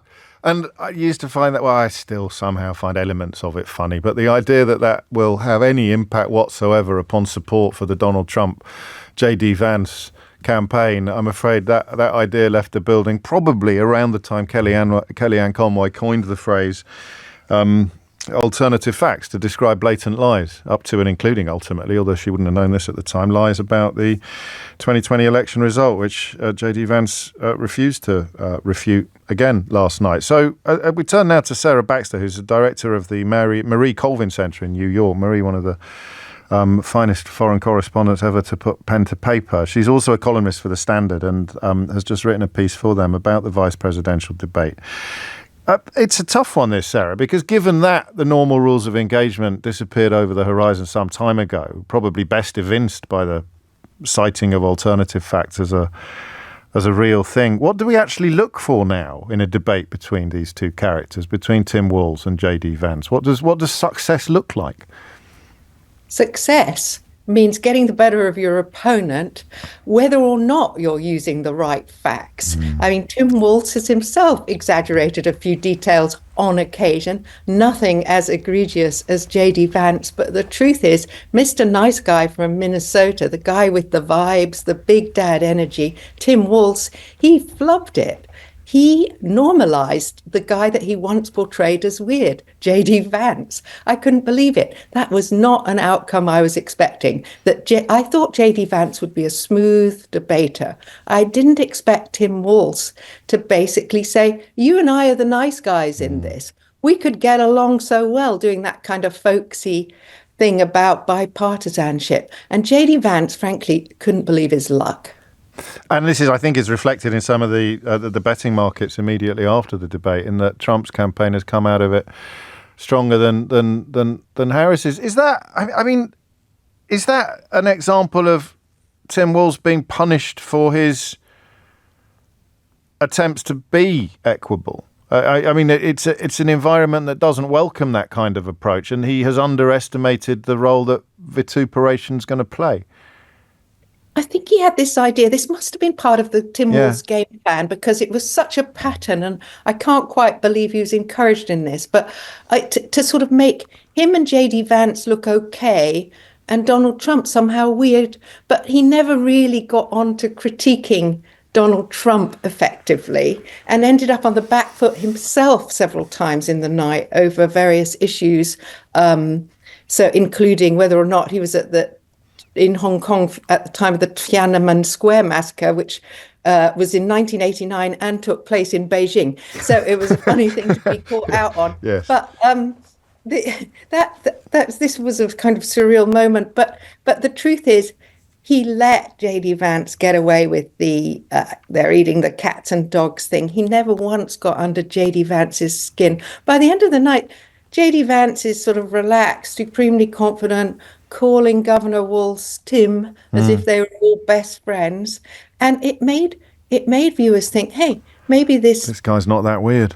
This guy's not that weird. And maybe with him on the ticket, you know what, we might be okay under Donald Trump. Now, that surely was not the message that the Harris campaign... Because really what they wanted to do was float the idea that if Trump were to perish in office, this guy will be in charge, and even if you quite like Trump, that's a risk you can't afford to run. And they've kind of shot that fox by under your analysis.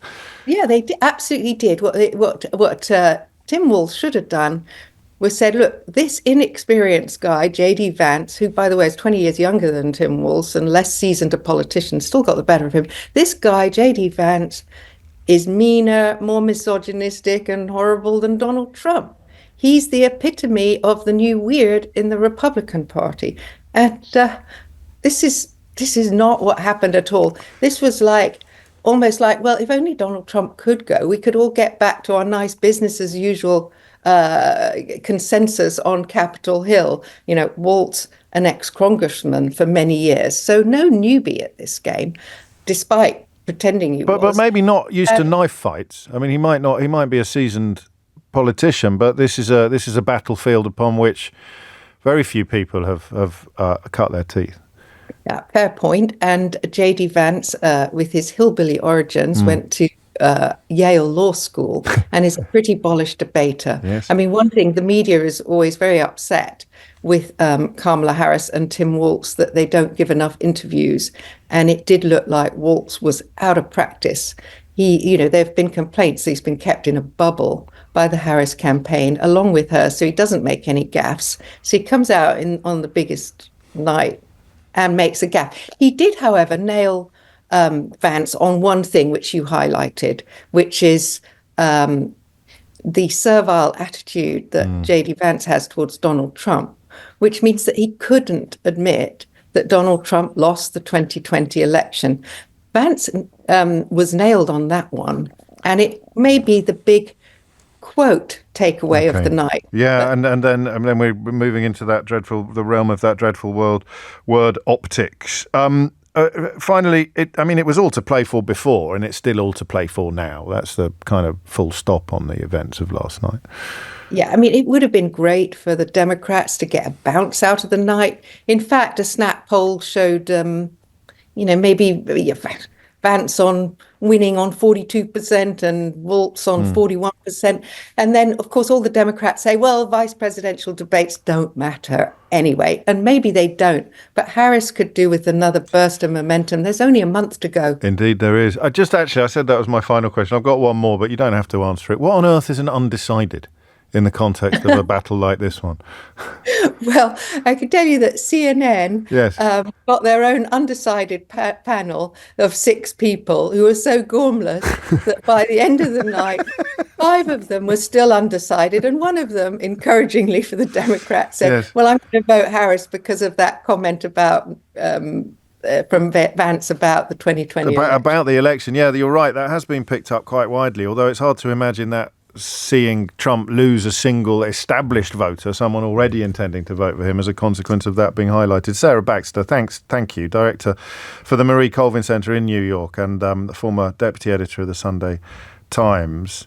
I'm told that Robert Jenrick has just slagged me off on stage at the Conservative Party conference. So if there was any reluctance to turn our attention to the Conservative Party conference next, Robert Jenrick has just very, very successfully attracted my attention. I wonder if it makes the news bulletin. James O'Brien on LBC.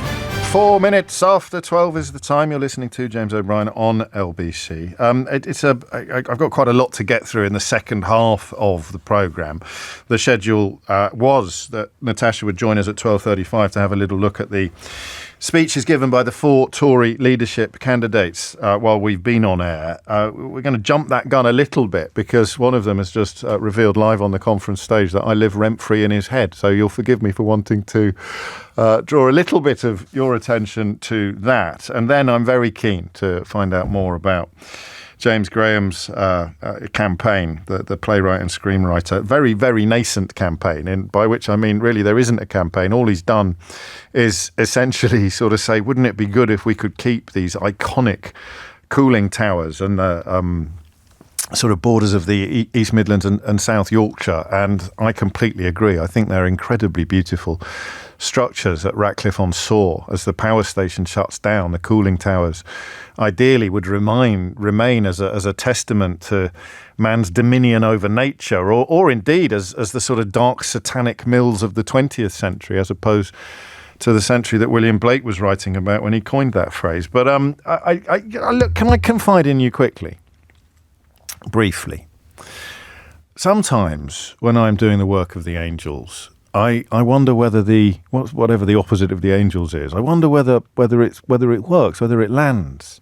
When I remind you, for example, of the time that Honest Bob Jenrick, well, I even wonder whether the nickname Honest Bob Jenrick is something that gets under his skin or whether it bothers him. Or, why do we call him Honest Bob Jenrick? Well, not least because of his role in saving the pornographer Richard Desmond £45 million in levies after deliberately helping a Tory donor to avoid paying a new tax on his housing development. Or when I talk about the decision to paint over the murals of cartoon characters.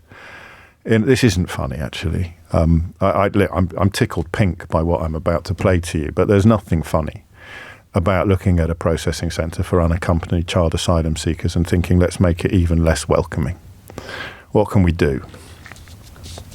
Here's some desperate children. God knows what they've seen. God knows what they've witnessed. And look, there's a cartoon on the wall in the otherwise bleak building where their application for a new life will be processed. There's a cartoon on the wall, and Honest Bob Jenrick turns up and says, "Can we paint over that, please?" So, actually, when I hope that my condemnation of incomprehensible callousness like that goes out live on the radio, I hope it reaches their ears. I hope it gets to them. I really do. But you never know for sure whether it actually does or not. The country needs a leader. Instead, with Starmer, we've got an undertaker.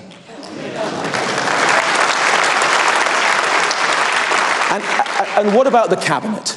What about our new cabinet? Well, Rachel Reeves, as wooden as Pinocchio, and only barely more honest.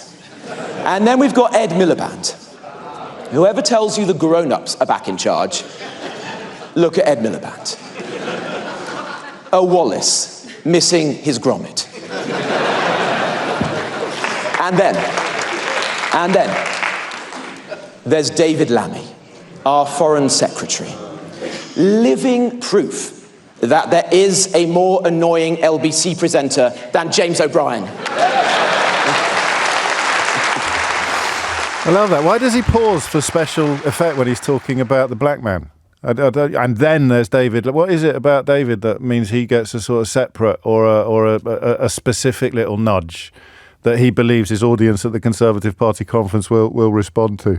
How many people in that room do you think know who I am? You see, that sounds like an arrogant, that sounds like a conceited. I'd be surprised if 20%. I mean, really? Am I that big a deal? Am I that big a deal for the potential next leader of the Conservative Party that he A, thinks everyone in the room is going to know who I am, and B, believes that they'll be aware of the job that I do in reminding you of some of his greatest hits, like the time that he helped a Tory donor avoid paying £45 million in levies, an act that was subsequently roundly condemned, and of course that infamous occasion when he ordered that cartoons. So imagine your child now. Let's have a little word about Honest Bob Jenrick. This is me being annoying, much more annoying than David Lammy can ever be. So just imagine, I want you to think of a child that you love, okay? This is what I want you to do. Grandchild, child, nephew, niece, sibling. Just think of a child. Let's say an 8-year-old child that you love, that you care for. Okay? Now hold that picture in your mind. Hold that child's face in your mind right now. Okay? You got one? I have. Got a godson, actually. My kids are a little bit older now, so there's my godson right there. Now imagine the worst. Now imagine that he was lost, or that she was alone for whatever reason, the war at home, or the environmental disaster, the catastrophe that had killed their parents, or seen their parents calculate that their best chance of survival and safety would be to be entrusted into the hands of comparative strangers who had promised to get them to a country where you had family. A country where you are, okay? So it's you now. You've got two faces in your head. You've got the face of an 8-year-old child that you love, and you've got your own face now, because that 8-year-old child has somehow managed to get into one of those infernal dinghies in which people routinely risk their lives to cross the English Channel, because that 8-year-old child's only chance of safety is coming to you. Now imagine for a moment how traumatized that child is. Imagine what it would be like not to know where mum and dad are, or even to know that they're dead, not to have seen your siblings since you set off on this infernal journey. Just imagine for a moment what that child would feel like in that boat, in that dinghy, at the mercy of murderous people traffickers. Imagine just for a second how that child feels, and how terrified they are, even if the journey is successful, even if they reach the United Kingdom where you are waiting for them, the uncle, the aunt, the brother, the sister, the grandparent. You're waiting for them here. This is all that they've dreamt of in all the time that they have risked their life to make that journey. And they get here. And they're rounded up by authorities. I mean, it feels like they are under arrest. Goodness knows what experiences they've had in their countries of origin, but there will be echoes of those oppressions, those abuses, in the way that you are rounded up and singled out and processed. And then you get, if you understand, if they found a translator, if you can't speak English, this 8-year-old child that you love, if English doesn't work for you, imagine a language you can't speak. That's the language they're hearing. And they get to the building where the paperwork is done. They haven't heard a word of comfort for a week, a month, 6 months. They haven't had a cuddle for God knows how long. And they get into the building where their application to join you in a place of safety is set to be processed. That's what happens to that child. And Robert Jenrick walked into that building one day where the 8-year-old child you love is hopefully being helped into the bosom of your family. Robert Jenrick walked into that building full of children who've been through the privations and the abuses that we can barely imagine. Robert Jenrick walked into that building, saw some pictures on a wall, and thought that the building was too welcoming. He thought that the welcome for that child was too warm. That's honest Bob Jenrick. That child, after that journey, with that history, walks into that building, and Robert Jenrick felt, as a father, Robert Jenrick felt that the welcome was too warm. The building was too pleasant. The atmosphere was too kind and too gentle. So he ordered that the pictures of cartoon characters be painted over. That's the man that wants to lead the Conservative Party. That's the man that members of the Conservative Party, if he receives the support of his parliamentary colleagues, which is not certain, but likely, that's the man you get the chance to vote for. So when you do come to cast your vote, think about the 8-year-old child and think about the welcome you'd like them to receive in the event of them being tossed upon or the oceans or bombarded by the slings and arrows of outrageous fortune. That's all. Obviously, for business reasons, I kind of hope he gets in. Him or Badenoch would be the best for business, but as has been the case since 2016, what's good for business is very bad for the soul and bad, obviously, for the United Kingdom. How annoying was that? James O'Brien on LBC. 16 is the time. Back to the rather more important question of what the price that Benjamin Netanyahu will exact from Iran for last night's missile attacks will be. What that price will be, what it should be, and, of course, what it could be. Anthony is in Bletchley Park. Anthony, what do you reckon?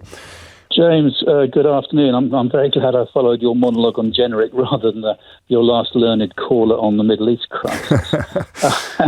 To answer your question precisely, I think the price that Israel will exact is one that Iran is actually able to pay. Go on. Israel's going to want to send a message, but it's going to have to be measured. If you think back to the last Israeli response to the missile and drone attacks on Israel, it was very limited and precise, and very importantly, it deliberately highlighted the Israeli targeting capability. So they said, look, this is what we can do. So the next attack might be bigger, but it's still going to be calculated very carefully by those prioritising what's called the options on the JTL, which is a joint targeting list. Yeah. And clearly options are going to be military, nuclear infrastructure, the oil sector, and also key personnel. I noted in the Iranian press this morning that they said the Supreme Leader is going to be leading Friday prayers in Tehran on Friday. And I imagine that hasn't escaped the views of the joint targeting list people as well. But, of course, behind all this, there is the... Hasn't it changed, though? Haven't we learnt since then, since that the world? We've learnt since the last response that... Because I think Netanyahu's hand could be stayed by Joe Biden back then. I'm not sure it can now. I think that there is a shift in relations that means that the response this time might go much further than the last one. It is possible, and also, those who never learn from the lessons of history are condemned to repeat them. Is a much used truism, but very relevant to the Middle East.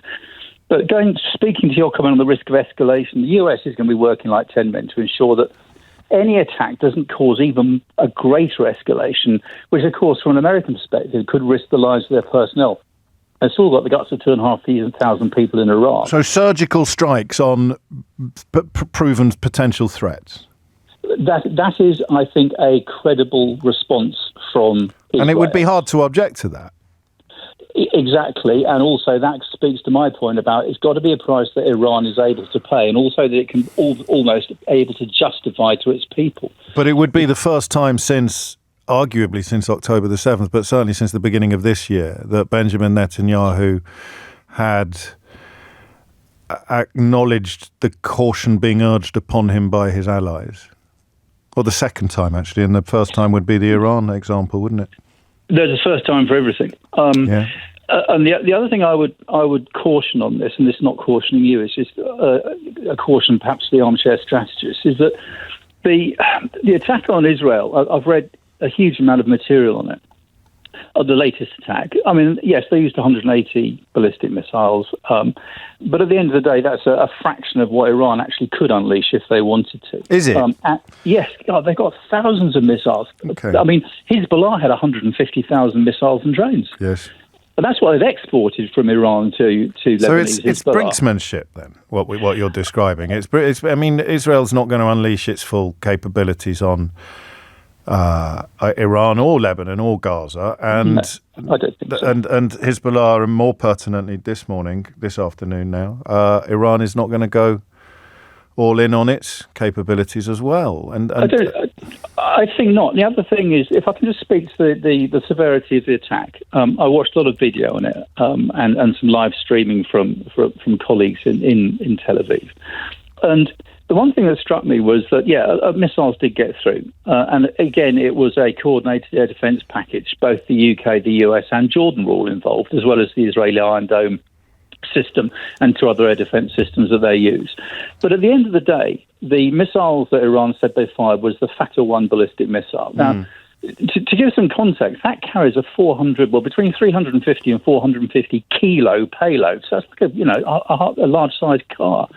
So the damage that actually took place was incredibly minimal, because if we only lost one poor Palestinian, who, by the way, was a refugee from Gaza, the guy who got killed, it seems to me that the Iranian message was actually more important than the payload and the damage it caused. It was saying, this is what we can do. And before you dive in on me... I'm not diving in, I promise. I'll let you finish that. Thank you.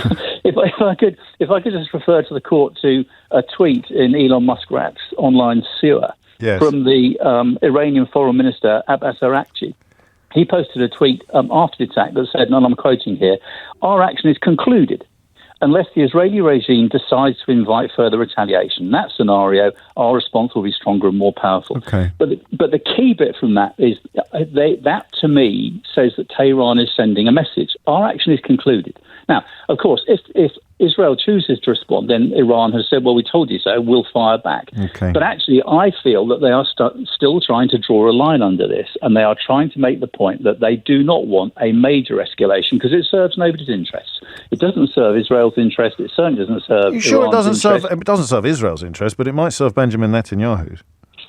Yes, but I think one needs to separate political self-preservation from Israeli national defence.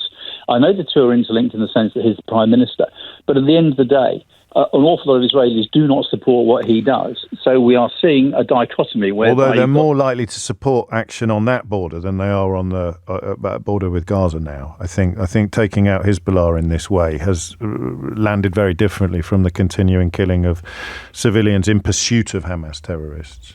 I think you're absolutely right, and I think it would be naive for anybody not to assume that an Israeli who is able to return to their house after being forced to leave them after continuous attacks from Lebanese Hezbollah missiles is not going to turn around and say, "I'm very glad I can go home." That would just be, a blatant act of, total lack of common sense. And so the question of whether or not the quotes failure end quotes of the and I think those are Joe Biden's quotes, as an earlier caller reminded us, of the Iranian attack. That's all on Israel now, then. This question, those quite bellicose words from the Lieutenant Colonel that we played out about an hour ago, about, it doesn't matter that it failed, it doesn't matter that it didn't work. That might prove to be more like rhetoric rather than a mission statement. When you've ever heard an Israeli military spokesman being anything other than bellicose? Yeah, well, that's why they've got the jobs in the first place, I think. Thank you, Anthony. From one Anthony to another, honestly, they're like bloody buses. This one is the Chair of War Studies at the University of Exeter, Anthony King, Professor Anthony King, no less. What would escalation look like now? Well, I mean, the previous caller I thought was very interesting, and I'd agree with much of what they said. I mean, I think escalation, and obviously President Biden is keen to avoid this. I think it would be an Israeli airstrike and a rocket strike on Iran, as the previous callers and other people this morning have already said. I mean, I think that's the obvious response, a response against Iranian military targets in Iran, and perhaps on some critical national infrastructure that supports those military capabilities. I mean, that's also been articulated in the press, and I think not implausible. I think the Israelis are more likely to do a more military strike, and that's what everyone's worried about. I mean, it's not totally obvious, even with the Netanyahu government. It's not totally obvious that they would go for that, and not least because it's pretty clear.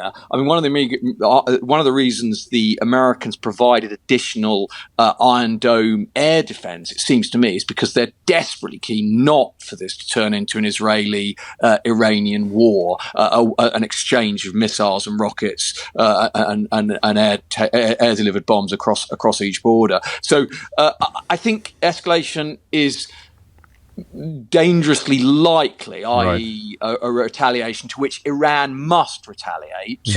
And that's the dynamic that everyone's worried about. And of course, I take this statement slightly differently. I actually think, just like in April with the mass drone strike, Iran has said, this is what we're doing, we don't want a retaliation. I think they're actually aware of the military differential between their capabilities and the Israelis. And the Israelis, whatever we think of the politics, the legality of the operations in Gaza, Hezbollah, etc., especially against Hezbollah, they have been extraordinarily military effective. And, Iran has got to take some, that has got to be scary for the Iranian regime and the Iranian military. What do we know about Iran's military? Well, sorry, what do you know about Iran's military capabilities? Well, it's a highly capable military, and led, of course, by the IRGC, the Islamic Republican Guard Corps, which is a very interesting organization in that it has conventional military capabilities, but a kind of special forces capability, a cyber capability, and those kind of additional 21st century capabilities. And they've been extremely effective in the last 20 years, engaging in Iran, in Iraq during the war when the US were there, and of course absolutely central to the Syrian civil war, supporting assets. They're a highly capable force, but what has been interesting to see over the last 12 months is the Israeli Defense Force has proved itself more than a match for Hezbollah and for the IRGC as opponents. So they're very capable, the Iranians. And of course, this is why the Americans are so worried, because they are very capable and have a suite of capabilities across which can affect the Red Sea right through to the Gulf and up to Syria and into Lebanon. So their sweep is wide and across domains as well. But it's less than Israel has proved at this point, and that's where the decision lies. So, what are we looking for next, and when? I suspect Israel will respond. I suspect they will, and I suspect there will be precision attacks on key military nodes in Iran that facilitated these rocket strikes. That would be my anticipation. It's possible that the Biden administration will be able to restrain them. It's possible. That would be my prediction. And in Lebanon, I would predict that would be concurrent with increased activity south of the Litani River and the continuing elimination of Hezbollah nodes across the country. So definitely an intensification up north, possibly with the support of attacks on Iran. I hope not. I hope they'll be constrained, but I think it's in that likely camp rather than now improbable or unlikely. And any comment on the refusal to allow the Secretary General of the United Nations to set foot in Israel, according to the Israeli Foreign Minister? I mean, totally predictable. Right. I mean, the fact is, whether we agree with it or not, the Israelis are utterly furious and totally dismissive of the UN. Obviously, there's been those accusations, some of which are evidence of collusion between UN, UNRWA and Hamas. The UN has been incapable of enforcing Resolution 1701, South Litani River, since 2006. So, I mean, frankly, the Israelis, the UN has become an irrelevance for them. Interestingly, a typical position of a state when it thinks it's fighting for its own survival, that the UN it's a really important organisation. But when we move to this scale of conflict, it becomes a secondary issue for those states involved. Very powerfully put, as always, Professor Anthony King, Professor of War Studies Chair of War Studies at the University of Exeter. And I hope the other Anthony was still listening to the Professor's warm words about his analysis of this current situation that immediately preceded his, because I have said it again, I have said it before, and I will say it again. If things go right on a day like today, you can tell I find the territory unbearable. I find these conversations so harrowing and difficult. I really envy people who do what I do for a living, who just don't care about anything. It must be so liberating to come on air and sort of think, oh, well, I'm a bit more pro this than that, or I'm on this side, or I do that and the other. It must be lovely not to actually take this stuff home with you. But when it goes right, goodness me, the quality of contributions that we get on this programme is what keeps me going. So thank you for that. That, of course, and the thought that I'm living rent-free in honest Bob Jenrick's head. Here's Amelia Cox with your headline. James O'Brien on LBC. It is 12:34. You're listening to James O'Brien on LBC, where we are probably beginning to draw a temporary line under the events above and in Israel last night, and turn our attention to matters rather closer to home. Natasha Clark has had the considerable pleasure of attending the Conservative Party conference in Birmingham in its entirety, and it has culminated, if that's the right word to use, in the last hour or so with speeches from the four leadership contenders, which I haven't got written down in front of me, but I will now do my level best to remember. Honest Bob Jenrick, Kemi Badenoch, Tom Tugendhat and James Cleverly. Well done. Thank you very much. You get a prize for that one. So what can you tell us?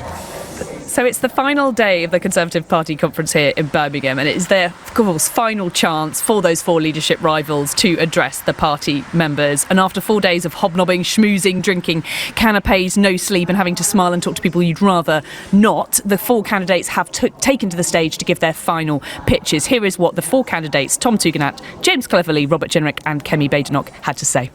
Please welcome Tom Tugendhat. Friends, we need to remember who we serve and how our problems are connected and how we fix them together.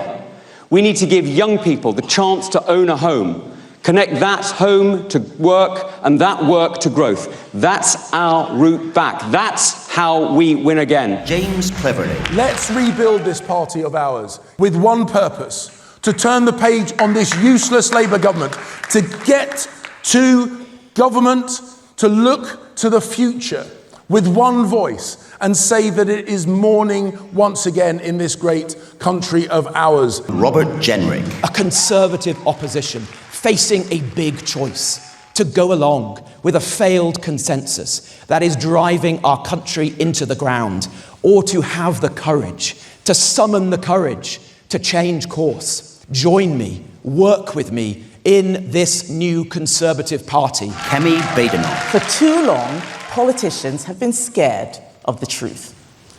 For too long, politicians have hidden behind spin. For too long, politicians have told the public what they wanted to hear and then done their own thing. Well, I say enough. James, just a flavour of what the four leadership candidates had to say in the last few minutes, and Kemi Badenoch is still on her feet. Yeah. I think there was for being in the room just there, one candidate stood out to me, and I wasn't thinking that I was going to come out and say this, but James Cleverly, I think, was the clear favourite amongst the Tories in the room. I think it was the best speech I think I've ever heard from him. I think he came across confident. He came across a bit like a normal person, as opposed to a little bit more stilted conversation that we've heard probably from Kemi Badenoch and Robert Jenrick. I've been speaking to MPs and Tory members here over the past few days, trying to desperately figure out where this leadership race is going to go. And James, I think it's genuinely still all to play for. Yeah. I just don't quite know the way it's going to go. And people say it is just too close to call. Now, of course, in the next few days, the Tory leadership candidates will be whittled down from 4 down to 2. That will be done by the Tory members. And we've had most of the declarations from Tory MPs already. We haven't really had much movement in the last few days from them. We've not had a lot of people come out and say who they're going to be backing. So those people that have already said they're going to be backing someone, no, we've had no switches. We've had no real more endorsements. We've had one more MP endorsement for Tom Tugendhat, but that's about it. Now, speaking to the Tory members as well, I was struck by some more of the moderate candidates getting a little bit more of support. So there was much more support for James Cleverly than I thought, much more support for Tom Tugendhat. Now, that's not something you generally expect to hear from the Tory party conference, because we know, based on who they've voted for in the past, they tend to go for those more right-wing candidates. We genuinely thought that Kemi Badenoch, we thought that Robert Jenrick might be the more popular people here, but I genuinely think it is too close to call at this moment. Now, there's been a little bit of a talk behind the scenes about a potential deal to be done to try and knock Kemi Badenoch out of that final race. Now, will Tom Tugendhat and James Cleverly team up to try and be that voice of the moderate wing of the party and try and knock them off? Now, some people here behind the scenes at the party conference believe that is going to happen. Those candidates will, of course, deny and say that they are ready to win this leadership race. There's not been a lot more polling either, James, of those Tory members, and we know they're a real slim majority in society, so it's hard to poll them. But what they have shown is that Kemi Badenoch and Robert Jenrick still doing quite well. Kemi Badenoch still the front runner. But so yes, I still think this race is all to play for. I still think it's quite wide open, and it's really hard to predict which way it's going to go in the next couple of weeks. Yeah, it is. I'm harder than perhaps we thought it would be at this point. So 2 thoughts. The first is that the more we have seen of Badenoch and Jenrick, the madder they've looked. Whether you agree with that analysis or not, it's certainly a defensible observation in the context of making comments about civil servants being sent to jail or maternity pay having gone too far, or British special forces killing people illegally rather than imprisoning them or capturing them, something that Dominic Grieve, a former Attorney General, was incredibly condemning of on this programme yesterday with regard to Robert Jenrick's comments. And I mean, I've got 2 ghosts of leaders past in my mind, Natasha, and I bet you couldn't guess who they were. The first is Liz Truss. How much of a cautionary tale particularly for members is Liz Truss? The idea that, well, we quite like the look of we quite like the look, I don't want to say crazy, but we quite like the look of the extreme. I mean, but Truss has taught us to be very, very careful. And the second ghost is Cameron. I'll tell you why in a minute. But how much influence might the lessons of Liz Truss's regime have over the decision of members? Look, we were here 2 years ago in Birmingham watching Liz Truss's government start to crumble. It was where it all fell down over that U-turn, Kwasi people running around, briefings everywhere. My memories of that pretty traumatic, to be quite honest. It's a bit triggering to be back here in Birmingham. But yes, there is a ghost of Liz Truss that has presided over this conference, and obviously she only gave her one speech. But I was surprised. Obviously, she got a lot of reaction in the room. Of course, if you're going to go to one of those events, you'd be keen to hear from her. But I was interested to hear. I interviewed Ben Houchen, the Tory mayor for Tees Valley, yesterday. He was absolutely scathing about her, and speaking to many members behind the scenes, they are so ready and willing to draw a line under the Liz Truss era. And even you heard from Robert Jenrick on the stage just a few minutes ago talking about managed decline, essentially slagging off both of his recent predecessors from the main stage. Yes. Speaking of Robert Jenrick and Kemi Badenoch, this party conference was for them to lose. Exactly that. And they were always going to be the two front runners, and I think they are the two ones that have had quite a knock to their leadership campaigns by their comments about maternity and by those comments about the SAS. Because of their own actions and their own interventions, not because of any punches being landed by their opponents. And that brings us to the ghost of David Cameron, because of course he went into conference very much trailing David Davis, which some people looking back may struggle to believe. And it was a speech on the conference stage that completely turbocharged David Cameron's leadership campaign, albeit he wasn't quite the rank outsider some people mistakenly recall. He had been anointed by Michael Howard. He had George Osborne by his side, people like Daniel, now Lord Finkelstein, very much in the camp. But that hasn't quite happened for any of these candidates here. It's more a case of two falling back from where they were before, and under your analysis, which is the only one I've seen so far, James Cleverly having a rather better time of it than everybody else.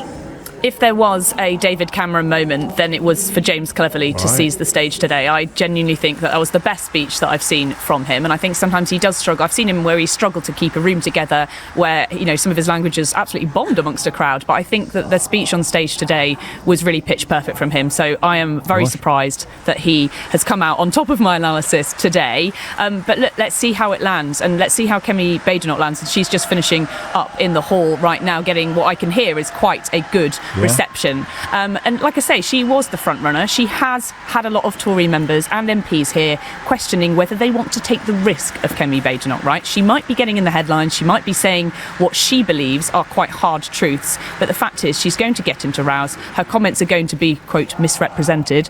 And she's going to really you say be that, quite Natasha. I mean, she's been very clear in the past that she never has to clarify anything she's said, and she never commits gaffes because she's so careful.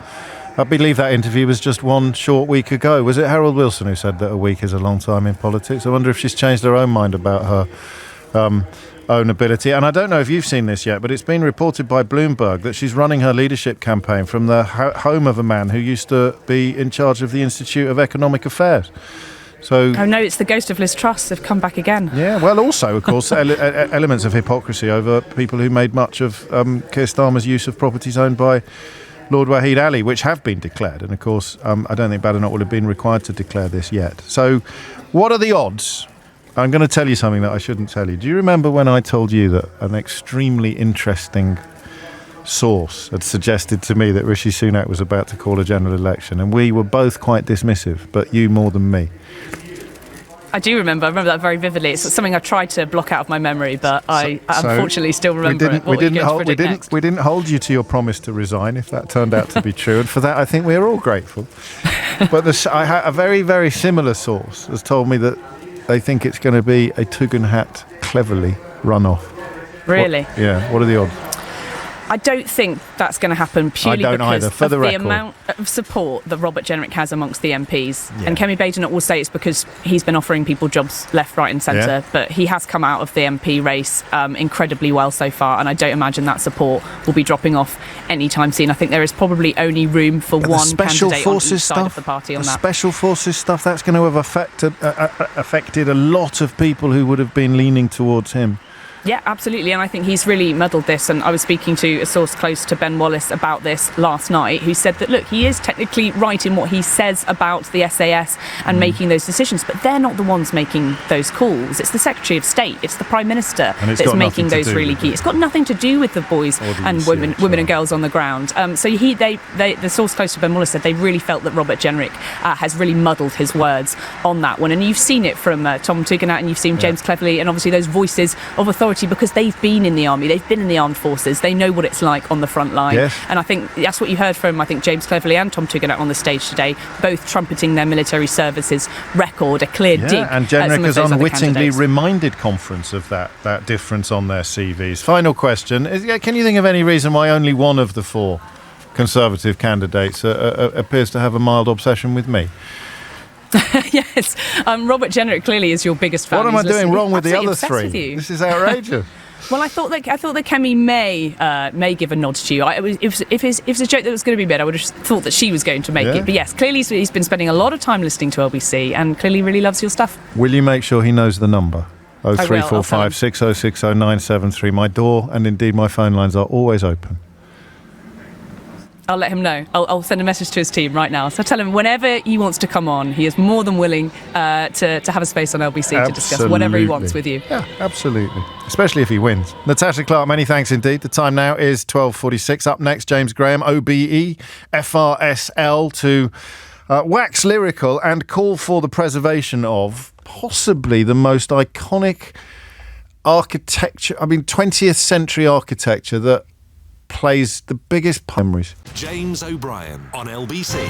12:49 is the time. You're listening to James O'Brien on LBC, where we turn our attention next to a rather different story that caught my eye yesterday. And I found it pulling my heartstrings in a slightly unexpected fashion. I went up on the train relatively recently to, I can't remember where I was on my way, but I went through East Midlands Parkway station, and the cooling towers that are part of the Ratcliffe-on-Soar power station are absolutely iconic. So my first home was in Doncaster. I grew up in a tiny little village called Burgh Wallace. Oddly enough, so did Jeremy Clarkson, of all people. So don't have a lot in common with Jeremy Clarkson, but we have that. And as a young person, as a child, a lot of my parents' best friends, my godparents, all lived or remained in that part of the world. So whenever we travelled up there by road on the motorway, they were kind of like the mother of all milestones. But I hadn't realised until about a month ago, as the train pulled into that particular station, just what an emotional attachment I had to them. It was quite extraordinary. And then, of course, having registered the emotional attachment, I kind of clocked the extraordinary architectural impact. And that is why when I spotted a relatively little story in the Times yesterday about James Graham, the finest writer of his generation, most recently on your screens with Sherwood, but with a CV, as you'll gather if you listen to my full disclosure interview with him, a CV that is appallingly brilliant. He grew up in the shadow of these cooling towers and is therefore concerned about their imminent destruction. And James joins me now live from New York, where I presume you're winning awards and staging award-winning plays and doing all sorts of magical, amazing things, James. Good morning. How you doing? I'm sorry, it's very la-di-da when I want to talk about industry in the East Midlands, and here I am doing a Broadway musical. I apologise. Well, no, on the contrary, it's a real pleasure to have you here. But I can't really quite use the word campaign, can I, yet? Because all you've really done is express a hope and a desire. So this is the seed from which we hope a campaign might grow. But why the hope and the desire? No, you're right. It's the beginning of a whinge that will hopefully turn into a moan that will eventually become a national conversation, I hope, about actually what we actually do to the physical remnants of our industrial heritage, which I think is really important. I'm very aware that beauty is in the eye of the beholder, and these great hulking concrete towers aren't going to get everyone's heart a-fluttering. But I'm really glad they do yours, because like you, I whenever I go home to the East Midlands and those towers, these sentinels appear on the horizon, I get really, really emotional, partly because they are just so aesthetically beautiful. Yes. I think on the outside because of their scale, but also I was really lucky with Sherwood to get to go inside them. And when you walk into these, there's like a reverence that happens. You walk into these structures, like you say, that you can fit the entirety of St. Paul's in there, and they are like a dome. They're extraordinary, and no one ever gets to go inside them, and nobody will if we blow the last 45 of them up, which currently is the plan. When would that, like you say, when would that plan be enacted? Do we know? Well, there used to be 240 of them. Most of them have gone. So on Tuesday morning, it was a momentous day in the United Kingdom. We were the very first country in the world to begin powering ourselves with coal. Right, yes. 142 years ago. And on Tuesday, we became the very first country in the world to stop. So it's a huge moment. But every power station now is obviously being decommissioned. And in the next couple of years, every single one of these towers will be blown up. And I just think, for the... as much as I'm absolutely a supporter of transitioning to greener, energy efficient power, I think that's a really exciting moment. I don't see why that it's a contradiction to want to leave some physical memory of a huge part of our national story. When people come to the UK in 100 years' time and go, so this is where the Industrial Revolution started, was it the workshop of the world? Can I see any of that? And we'd be like, oh no, we blew it all up. There's nothing left. I'm sorry. I think that would be a huge shame. I mean, some question over whether if it were a little bit more southern-centric, this architecture, there would be a rather more powerful case coming from some people to retain it. Yeah, I'm afraid so. I mean, I think if you look at the remnants of industry in the capital city, the Battersea Battersea Power Station, or near where I live in London, the gas canisters of Oval or in King's Cross, we build trendy apartment buildings around these in the capital city because we want to romanticize, I think, some link to our industrial heritage in the capital. But in the actual place where actual workers actually did these jobs, those people, those families, those workers don't get to keep those memories because I guess people just don't think people will notice if they're gone, but a lot of people locally will notice it. And it's definitely not simple either. Like the architects will tell you these weren't built to last. It will take an intervention and money to keep them up. But, the London Eye was only meant to last a year, and we managed to find the wherewithal and the desire to keep that going for all remembered time in the future. So I'm sure there's a way. Yeah, I mean, they're not going to lend themselves to the sort of gentrification that Battersea Power Station has enjoyed in recent years. They're not going to be full of multi-million-dollar flats or Chanel shopping outlets. But I went in. You had the privilege of getting into the cooling tower. I actually had a look around Battersea Power Station when it was very much in decline, when it was a complete state, and the sense is similar. It's almost religious, isn't it? They're like cathedrals to the industrial past. Absolutely, they're both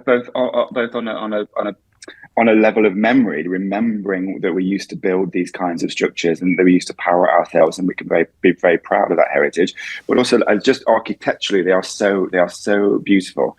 And when you think of a world where a glass skyscraper goes up every couple of seconds, these brick and stone and concrete structures, as much as they're not to everyone's taste, I think we will in 100 years really mourn them. Most people are in agreement with you. Mike tells us that he spent 6 weeks working there in asbestos removal and would spend his lunch hour outside just gazing up at them in awe. But Denise tells me that she lives nearby, thinks they're an eyesore, and can't wait until they're razed to the ground. That it is not universal. We should listen to absolutely everybody. But speak to people in Sheffield. There were the Tinsley Towers that used to rise up on the M1. So as you entered Yorkshire on the raised viaduct of the M1, and you got to soar around these towers.